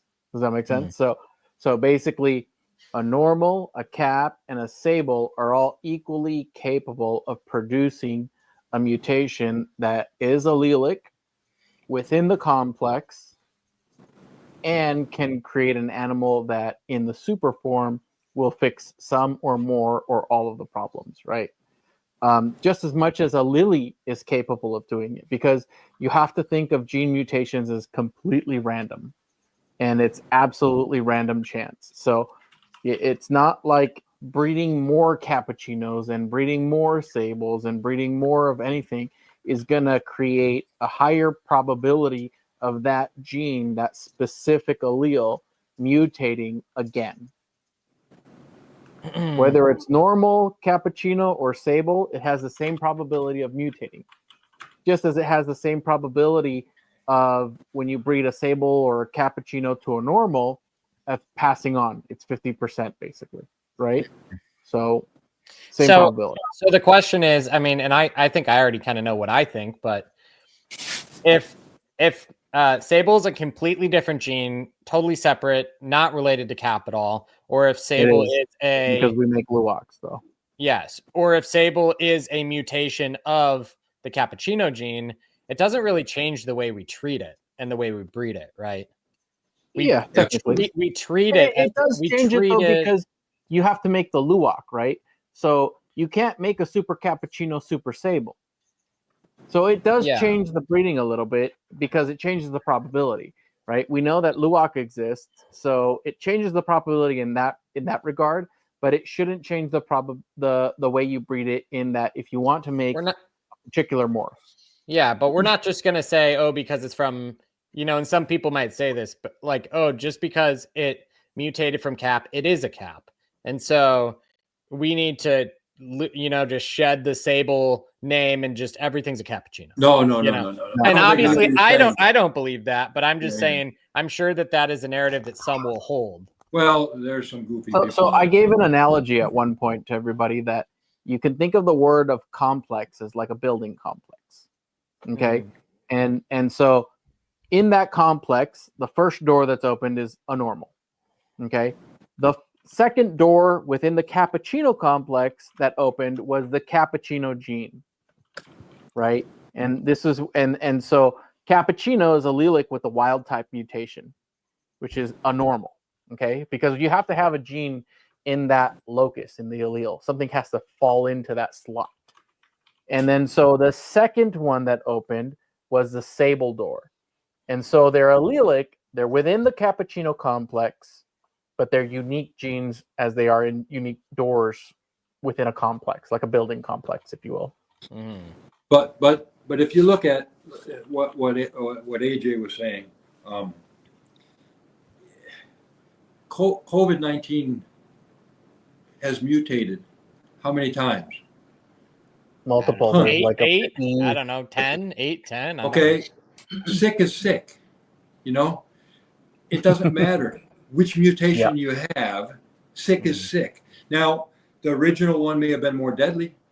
It mutated and was less deadly, but more catchable. You know what I'm saying? There's slight mutation there. But if you're sick, and you feel like crap, and you don't care what mutation or what name you have on it. So it's kind of the same thing with cappuccino and Sable. We know that by Sable, if you want to produce the heterozygous or the homozygous form, that's the way to go. And if you want to, in the heterozygous form, to me, at least based on as we work with it, it seems like the melanin is a little bit stronger in caps than it is in Sable. Why that is, I agree with that. That it just looks more. So if you want a darker animal, maybe go with caps. If you want kind of that frosted look, go with Sable. It's like, who cares what? I mean, we don't need to start. There is problems with names for sure, and I don't want the Crested Gecko community to turn into the ball python community. And I think we need to really, even when I came out with Sorak, and I told Anthony, I don't feel right. I think we should just name it Lily Cap. You know what I mean? And then he explained to me why Sorak would be okay. But then you look at Sable.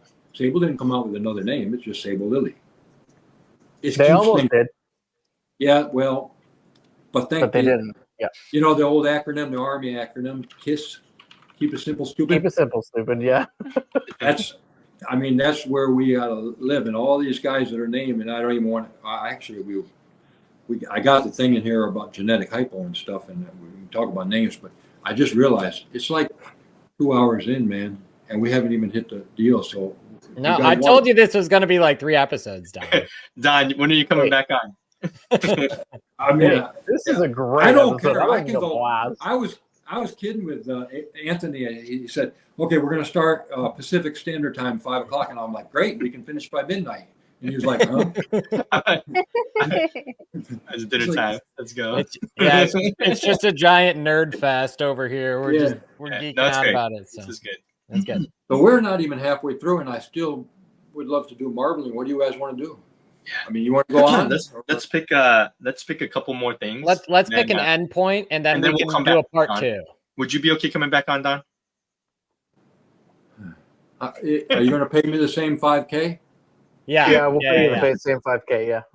I'll pay you what you and Anthony had that bet on. I'll pay you 70 cents to come on. No, it's converse the other way now. So it's No, that's what you think, but I'm gonna be giving you. I'm gonna be giving you pesos instead. So well, we could stop here and then start a new episode 2, but still continue. I mean, we can do it. There's a lot of options we can do. Well, let's look, Harry. Let's look at the Miro real quick and just kind of see where our point is now. Could we maybe do this? Do we want to do like a short? Well, there's a lot. Do we want to do a short pivot off of morphs and maybe talk a little shortly about kind of like state of the Korean market right now, Harry? Okay, can we do that? Are you guys okay with that? I'm down for anything, brother. Let's give ourselves a few more. Can I have input here? Yes. No. You're a guest of honor. Okay, then we're gonna go for another 2.5 hours. No. Let's do it. Actually, you're. No. I'm not on the early timeline like you guys. It's already past my bedtime. Hey, man, Hey, it's hold all on. for a Anthony cause, needs a baby. timeout. Anthony needs a timeout. Oh, Give he's us 2 got. seconds. Oh no, I he's would got to use the love- bathroom. I would love to. I can do another episode 2 and even add more pictures and more topics and stuff. But but I really.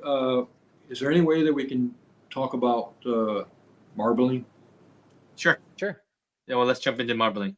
I think because Yoon, lady over here, we've been putting a group together, and Anthony's been doing a lot of work, and he's put, just like he does with all his stuff, genetic foundation and all that stuff, he's put a lot of work into it. We're trying to not only introduce marbling, but introduce how a morph should be.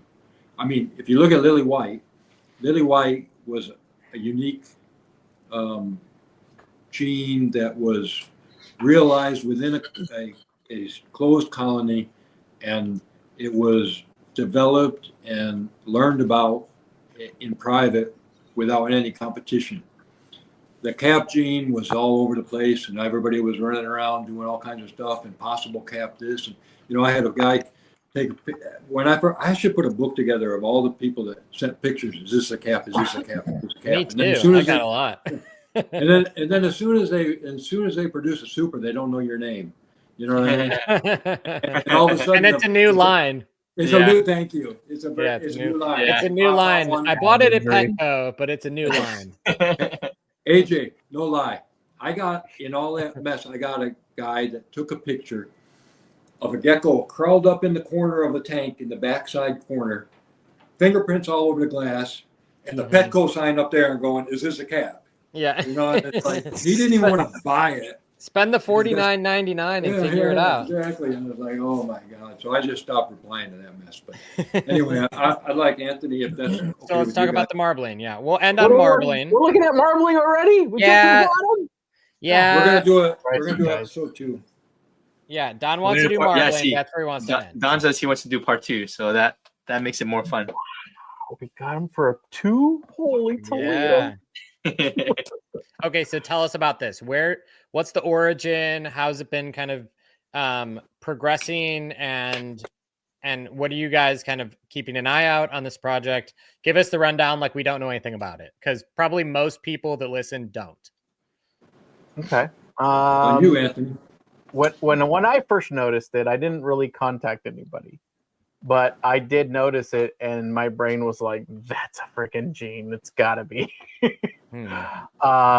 Because I mean, like you, AJ, you've seen thousands and thousands of geckos. So, like, you know, Hundreds over of thousands time, of geckos, yeah. you understand what these animals can produce and the range for which they can produce those characteristics, right? Even if they have unique characteristics, some of them have really unique tails, some of them have darker coloration and patterning and stuff like that, right? And so you understand the range at which they can produce things.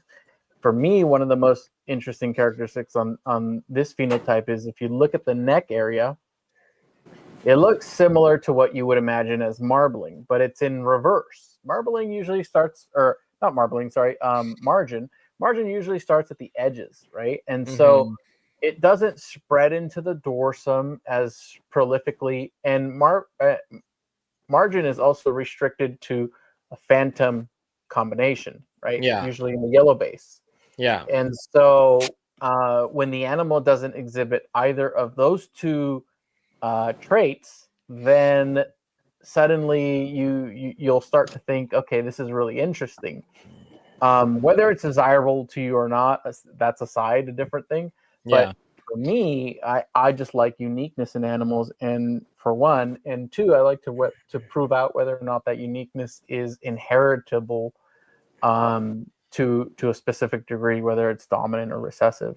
In these combos, how many of these that we're looking at are lily white versus not? So probably for these, I'd say half of them are lily. That's a lily. This is a lily. Some of them are not. Yep. That one's not. Yep. I think that's it. There's only one lily. No, those Only two aren't. one lily. So, like, if you look at the first one, Harry, That could be a lily, maybe. That, like, you've got like dark, yeah, but you don't got that bottom of the lily belly, right? So you've got that. Suddenly, something's producing darkness in the animal, producing melanin, darker coloration, and so it's disrupting, and it's also disrupting pattern. Where you're seeing things poke through, like that would have been like a high white or a white walled animal. White walled, yeah. And there's chunks of that white remaining that are poking through. Yeah, and then suddenly it appears in the upper dorsum. There's nothing restricting it. It's to darkened, the lower part of the dorsum. in the dorsal. You've got darker base coloration. I think one of the most unique descriptions is that it's got, at least in person anyway, it's got a wine coloration to the base. And a lot of translucency too. And translucency in potentially the homozygous form. So there is a lot going on other than my dog. So have we seen, are these heterozygous examples, or is this the homozygous example? There are multiple. There are heterozygous and potentially homozygous examples.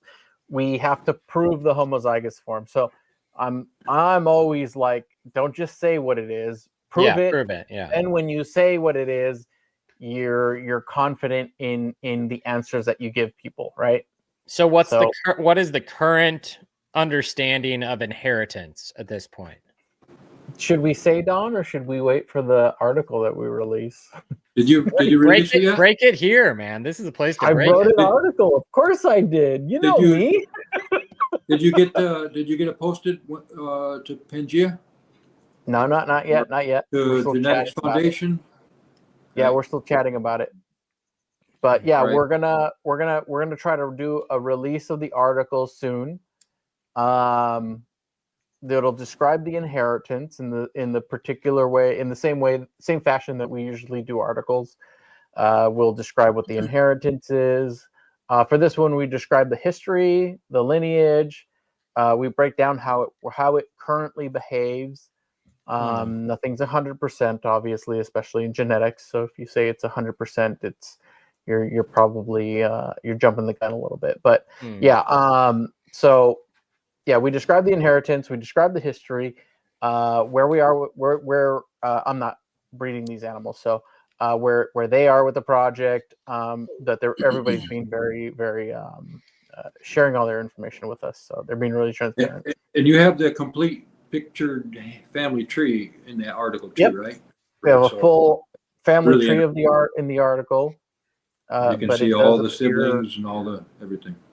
Yeah. So when you're breeding animals and you're trying to find the gene, what the inheritance is, you start with either dominant or recessive. If you're outcrossing the animal to things you don't know, you know for sure that it's probably not related, or you have a high probability that it's not related, and you're still seeing the phenotype be produced, then it's dominant, which is what this one is producing.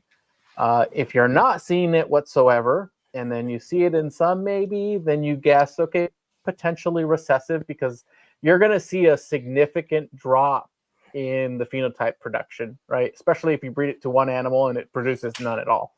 Then you're going to go with recessive. So the thing that's now going to be the last defining thing we have to see is when you have a homozygous form and it's bred to an unrelated outcrossed animals, do you make all heterozygous animals? Correct. So that would tell you basically if there is a defined superform or if it's dominant. So Correct. if it's incomplete dominant or if it's dominant. Yeah. So at that point, once you just establish dominant or recessive, right, and you look at the ones then that you have to split it confirm, incomplete or dominant. Correct. There you go. Yeah, Yeah. For sure. Yep. The codominant is still an option as well. It's a significantly more rare occurrence, but not with Crested geckos though. This animal, don't start with me. So, and with these animals, with this phenotype though, you can see that they're splotching, right? So a lot of the translucency people is that interesting. are educated in genetics may say maybe it's codominant because you see splotching, right? But codominance and incomplete dominance are evaluated on the same allele with the gene that they are allelic with, not the gene that they're not allelic with, right? So Frappuccino, for example, Cap and Lily White is non-allelic, right? And so because you can prove that they're non-allelic, then you don't evaluate them as incomplete or codominant together. Yeah. If they're non-allelic, then it's epistasis. Yeah. Yep. Sorry if my dogs are barking in the background. They're literally barking at my shadows. No, this is interesting. Yeah. But Don, you have one, right? You've had one for 4 months now. Yeah. Have you noticed anything changing as it's developing, or it looks like it's the same? I got it at 2.5 grams, and it's now close to 6, I think, maybe. No, if next time we do this, I'll get some updated pictures, but these pictures are pretty representative. But what I would say is, if Harry, well, we can do that as a teaser to episode 2, I guess. But I've got some pretty wild and crazy looking stuff in pictures on that mural, and people come to me all the time with, "Is this a new morph? What is this? What is this?" But I just say, I tell them, prove it out. But I really gravitated towards this marbling. I really like it, and it's like what is that? Anthony, help me out here. The similar trait. Pixel. People say, "Oh well, it's just pixel and stuff," and I've had pixels. I don't think it's pixel. Yeah, I give. I don't even mess with them because it's not. It doesn't look the same. It doesn't. Yeah, it does. Exactly. The way it interacts with the dorsal, is not the same at all. And if you can say that looking at the picture, if you see it in person, you're gonna double down. Because you can already see in some of those photos you were showing before from their Instagram, the translucency is definitely that's unique. Not similar to pixel, yeah. So we do point out all these things in the article as well. What characteristics it's similar to trait-wise, and what the differences in those characteristics are between each phenotype for each trait that people can believe that it might be similar to, right? So that way it shows like the dichotomy, how these traits self-segregate into their own phenotype expression. Man, But, yeah, there's so much stuff going on right now. It's crazy. I mean, it is- if anybody thinks Crested Geckos are like stalled out or anything like that, you are so wrong. We're just getting No. started. just getting We started. are Yeah, literally but- just getting started. We're Harry, just can you do scratching the that? surface. Can you go up there quickly to that Yeah. mural? Oh, Miro, yeah. Yeah, and just scroll through. Don't rest on any one thing. But I just would love to see. No, not to go zoom out so I can see. Oh, zoom out. Yeah, so we can see. Look at. Beast. Oh, this is my designer gecko right there. That's. It took me years to produce that. Which one? Dang, This one right here. That one's That nice. one, there you go. Yeah. That one is like years and years of work there. Looks like it's Dang, rocking. look at that. That's Yeah, crazy. well, I'll sell it for $1,249. So It's missing Nice. nostrils though. yeah. I- You gotta rub the nostrils off with the orange soap, Harry. Oh shit! I get my drill out. The orange soap. So scroll out again. Sorry, Okay. scroll out and go up a little bit. No, up. Okay. Oh no, you're gonna give more You're up. gonna give away too much, Don. This is secret No, stuff. I know. I want him to like the pied foot. The what's the next one up above that? The genetic hypo, hypos. the pied foot, and the cappuccino. Just scroll real quick across each one of those lines and tell people stay tuned. Stay tuned. Part 2 is gonna come out. Ooh, Oh, look at this thing. you're not Don't supposed to have don't show it too close. Oh, don't show it. Okay. Okay. Show him the beef and cheddar. Oh, Okay, there we go. Oh yeah. Yeah, that's for me now. Oh, man. Where's Constantine? We need Constantine. Wait. Go look at the gecko that Don created one more time. Okay. Did you edit it? Oh no, I'm scared. No, that's not edited. That's a real Go deal. You put nostrils in there. Oh, there's Oh nostrils. no, the nostrils are beef and cheddars. Wow, Oh, that's incredible. very cool. I approve. What is going on? Anthony. I was like, what the hell Beef is and this? cheddar inception. People are like, guys, just realize we're trying to get Arby's to sponsor us. Don't worry, it's okay. It'll come. These are wild. That would That's be fun. that would have been so much funnier if he did that before Anthony, where it's like, all right, now zoom in on the soft palette of Yeah. the super cap, and then you zoom in so far, and it's just You gotta put them in the proper place, all right? Put 'em in the I proper- didn't think about it. that's so stupid. I'm sorry, Don. Sorry, No, Don. no problem. We're just being stupid. Just got my mouth watering. That's all. Oh my goodness. But I mean, yeah, it'd be great to have you on again. We can dive more into kind of all the project. The cool thing for me is like what you guys just said is that there's so much more to be learned and to dig into, and there's just so many things that we haven't like touched yet, and I think that's really exciting. And none For of me, these it's- things have been comboed with other things and haven't Yeah. been Combo. crossed out to other things. It's Incredible. you can look at a gecko and not know what's under the hood. Yeah. And that's the fun part. And if somebody genetically, I mean, they say, okay, you genetically map something and you figure every single thing out and you know exactly what you're going to do, what you're going to produce from any given pair. It just takes all the fun out of it. Now, I mean, every day is Christmas for me when I go in there and I say, okay, a lot of people white to white, dark to darks, empty back to empty back. And where's the fun in that? I mean, yeah, I get the lines and I get the, improvement of the different phenotypes, but to me, I love to see the different stuff, and we pop out some pretty cool stuff. So, and it's not, a lot of it's not intentional. Yeah, it's really cool.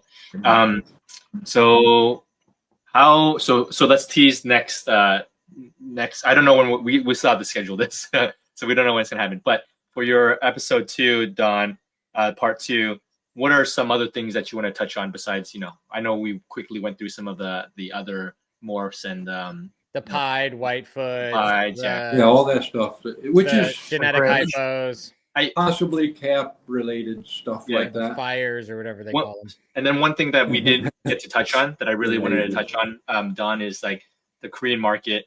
And How the different Korean is it? gecko culture, too. Yeah, how different is it, the gecko world in Korea versus the U.S. and things that play between each of the countries and the cultures, and I'm really interested about hearing about that. So we'll touch on that. I have a lot to say about that. So Oh, cool. Yeah. We'll start it off next time with that. And Episode 3. Huh? You're- Episode 2. I'm saying, we might need a whole episode for Yeah, Korean Mark gecko is culture. the third. when you Oh, start how me talking, savage. it's hard to stop. So Look at that. Oh, is that a? Oh my Oh, gosh, that- there's a Sasquatch behind you, Don. Is there a Yeah, Sasquatch that's behind you? fun. Turn around. Who's behind you? behind you? you just noticed that, Harry? What? You just No, noticed not that. No. No, turn around. Turn around. Move Don. your head! There's someone back there. You're lying. You just want to look at. Yeah, You just want to look at my bald spot. right there. There's There's two people back there. there. Are those your kids? No. They're picking up. What are they picking up? They can't be picking up chestnuts. Too late for that. Finding geckos. I don't know what it is. Picking up something. Maybe They're looking for sticks. mistletoe. There's some Oh. mistletoe up in there, and they eat that as a herbal medicine. It might be what they're doing. I don't know who it is though, but it's not mine. I wonder That's how many property. people in the comments post how many people thought the background was fake and now Oh, realize yeah. that it was real. Well, now we know. No, Yeah. I never I I know. want to see. That's your- that's your Don's hand up. backyard. Don's actually in America. He's living in Miami. This is all a green screen. Right. Oh my goodness. I mean, look at the background. It's so beautiful. Yeah, it is beautiful. It's nice. That's- But That's my back mountain. Yeah. so yeah, we'll come back again, part 2. We'll schedule it. We'll talk with you, Don. It was great. It was fun having you, man. Yeah, Like, it was good. and thank you, Anthony and Jess, for getting Don Thank on you here. guys for doing Yeah. It's been a journey. So we Yeah. appreciate you coming out and seeing us. So I know, Don, you always said if you're ever going to do one of these things, you do the Gecko Pod. So I really appreciate that. No, I now appreciate you. now guys. you're a regular, Don. You just have to keep coming back now. Yeah, we have Alright. so much to cover. I know. You just too. keep that 5K coming. I'll be back. Yeah. We'll just every month we'll just keep sending it. Anthony's over there going, what are you talking about? You can You pay guys for are this? getting paid? I tried to You guys are negotiate getting minimum paid. wage for you, Anthony, but they were having Oh. That's so funny. That's funny. So Don, where can we find you? Where can we message you? Where can people send you angry emails? Angry email. on the comments section of this Gecko Pod. All the negative comments. All that's right, where you need to stop put them. laughing. And then go to Reptile City Korea's Instagram and send them pictures of all your animals. You wonder if they're Potential caps, Potentials. potential caps. Send them to Thank Don. you. He'll Thank answer you. all of them. Yeah, Everybody really. go here. Got the eye. Appreciate that. All right, thanks, Don. That's Awesome. the only place I'm at. Okay, guys. Cool. So yeah, we'll post this up this week and maybe on Thursday. Today we're recording on Tuesday, and then Tuesday our time, US time, and then we'll put it out Thursday. We'll tag you, Don, and we'll make sure to push your episode, and so people can continue to learn. Even if you don't agree, that's okay. We're just all kind of learning together. So really appreciate you guys, Anthony and Jess. You guys are awesome as always. We'll have you guys on a morph chat soon. We're guys. long overdue on that. Anything else, AJ? Want to send us off? No, I think it's good. Good. I'm liking these. I'm liking these deep dives. It's fun. Yeah. The last sure. episode with Alan. Now Yeah. talking to Don. I'm Yep. I'm excited to keep doing more of this. So Yes. it's Awesome. good. Awesome. Yeah. Don, anything? Thank you guys Final for words? all you do. Huh? Any final words? And you can send us No, up. I just want to appreciate everything that you guys do, and a lot of that stuff. People, I talked to you earlier before we were come on, and people are like, oh, it's all about the money. Well, we just spent 2 hours here, and Anthony and all that work that he does, and all the things that you guys do with the Gecko Pod, and it's all for the love of geckos. Yeah. It has nothing to do with anything Thank other you guys. than We that. appreciate everybody. We thank Yeah, you guys. Happy New Year. I just appreciate people listening. So thank Yeah. you guys. And we'll keep pushing. So, yep. Happy New Year. Take care, guys. Thank you, Don. Bye bye. Thanks, See you guys. guys. Bye. On to the Bye, next Don. one.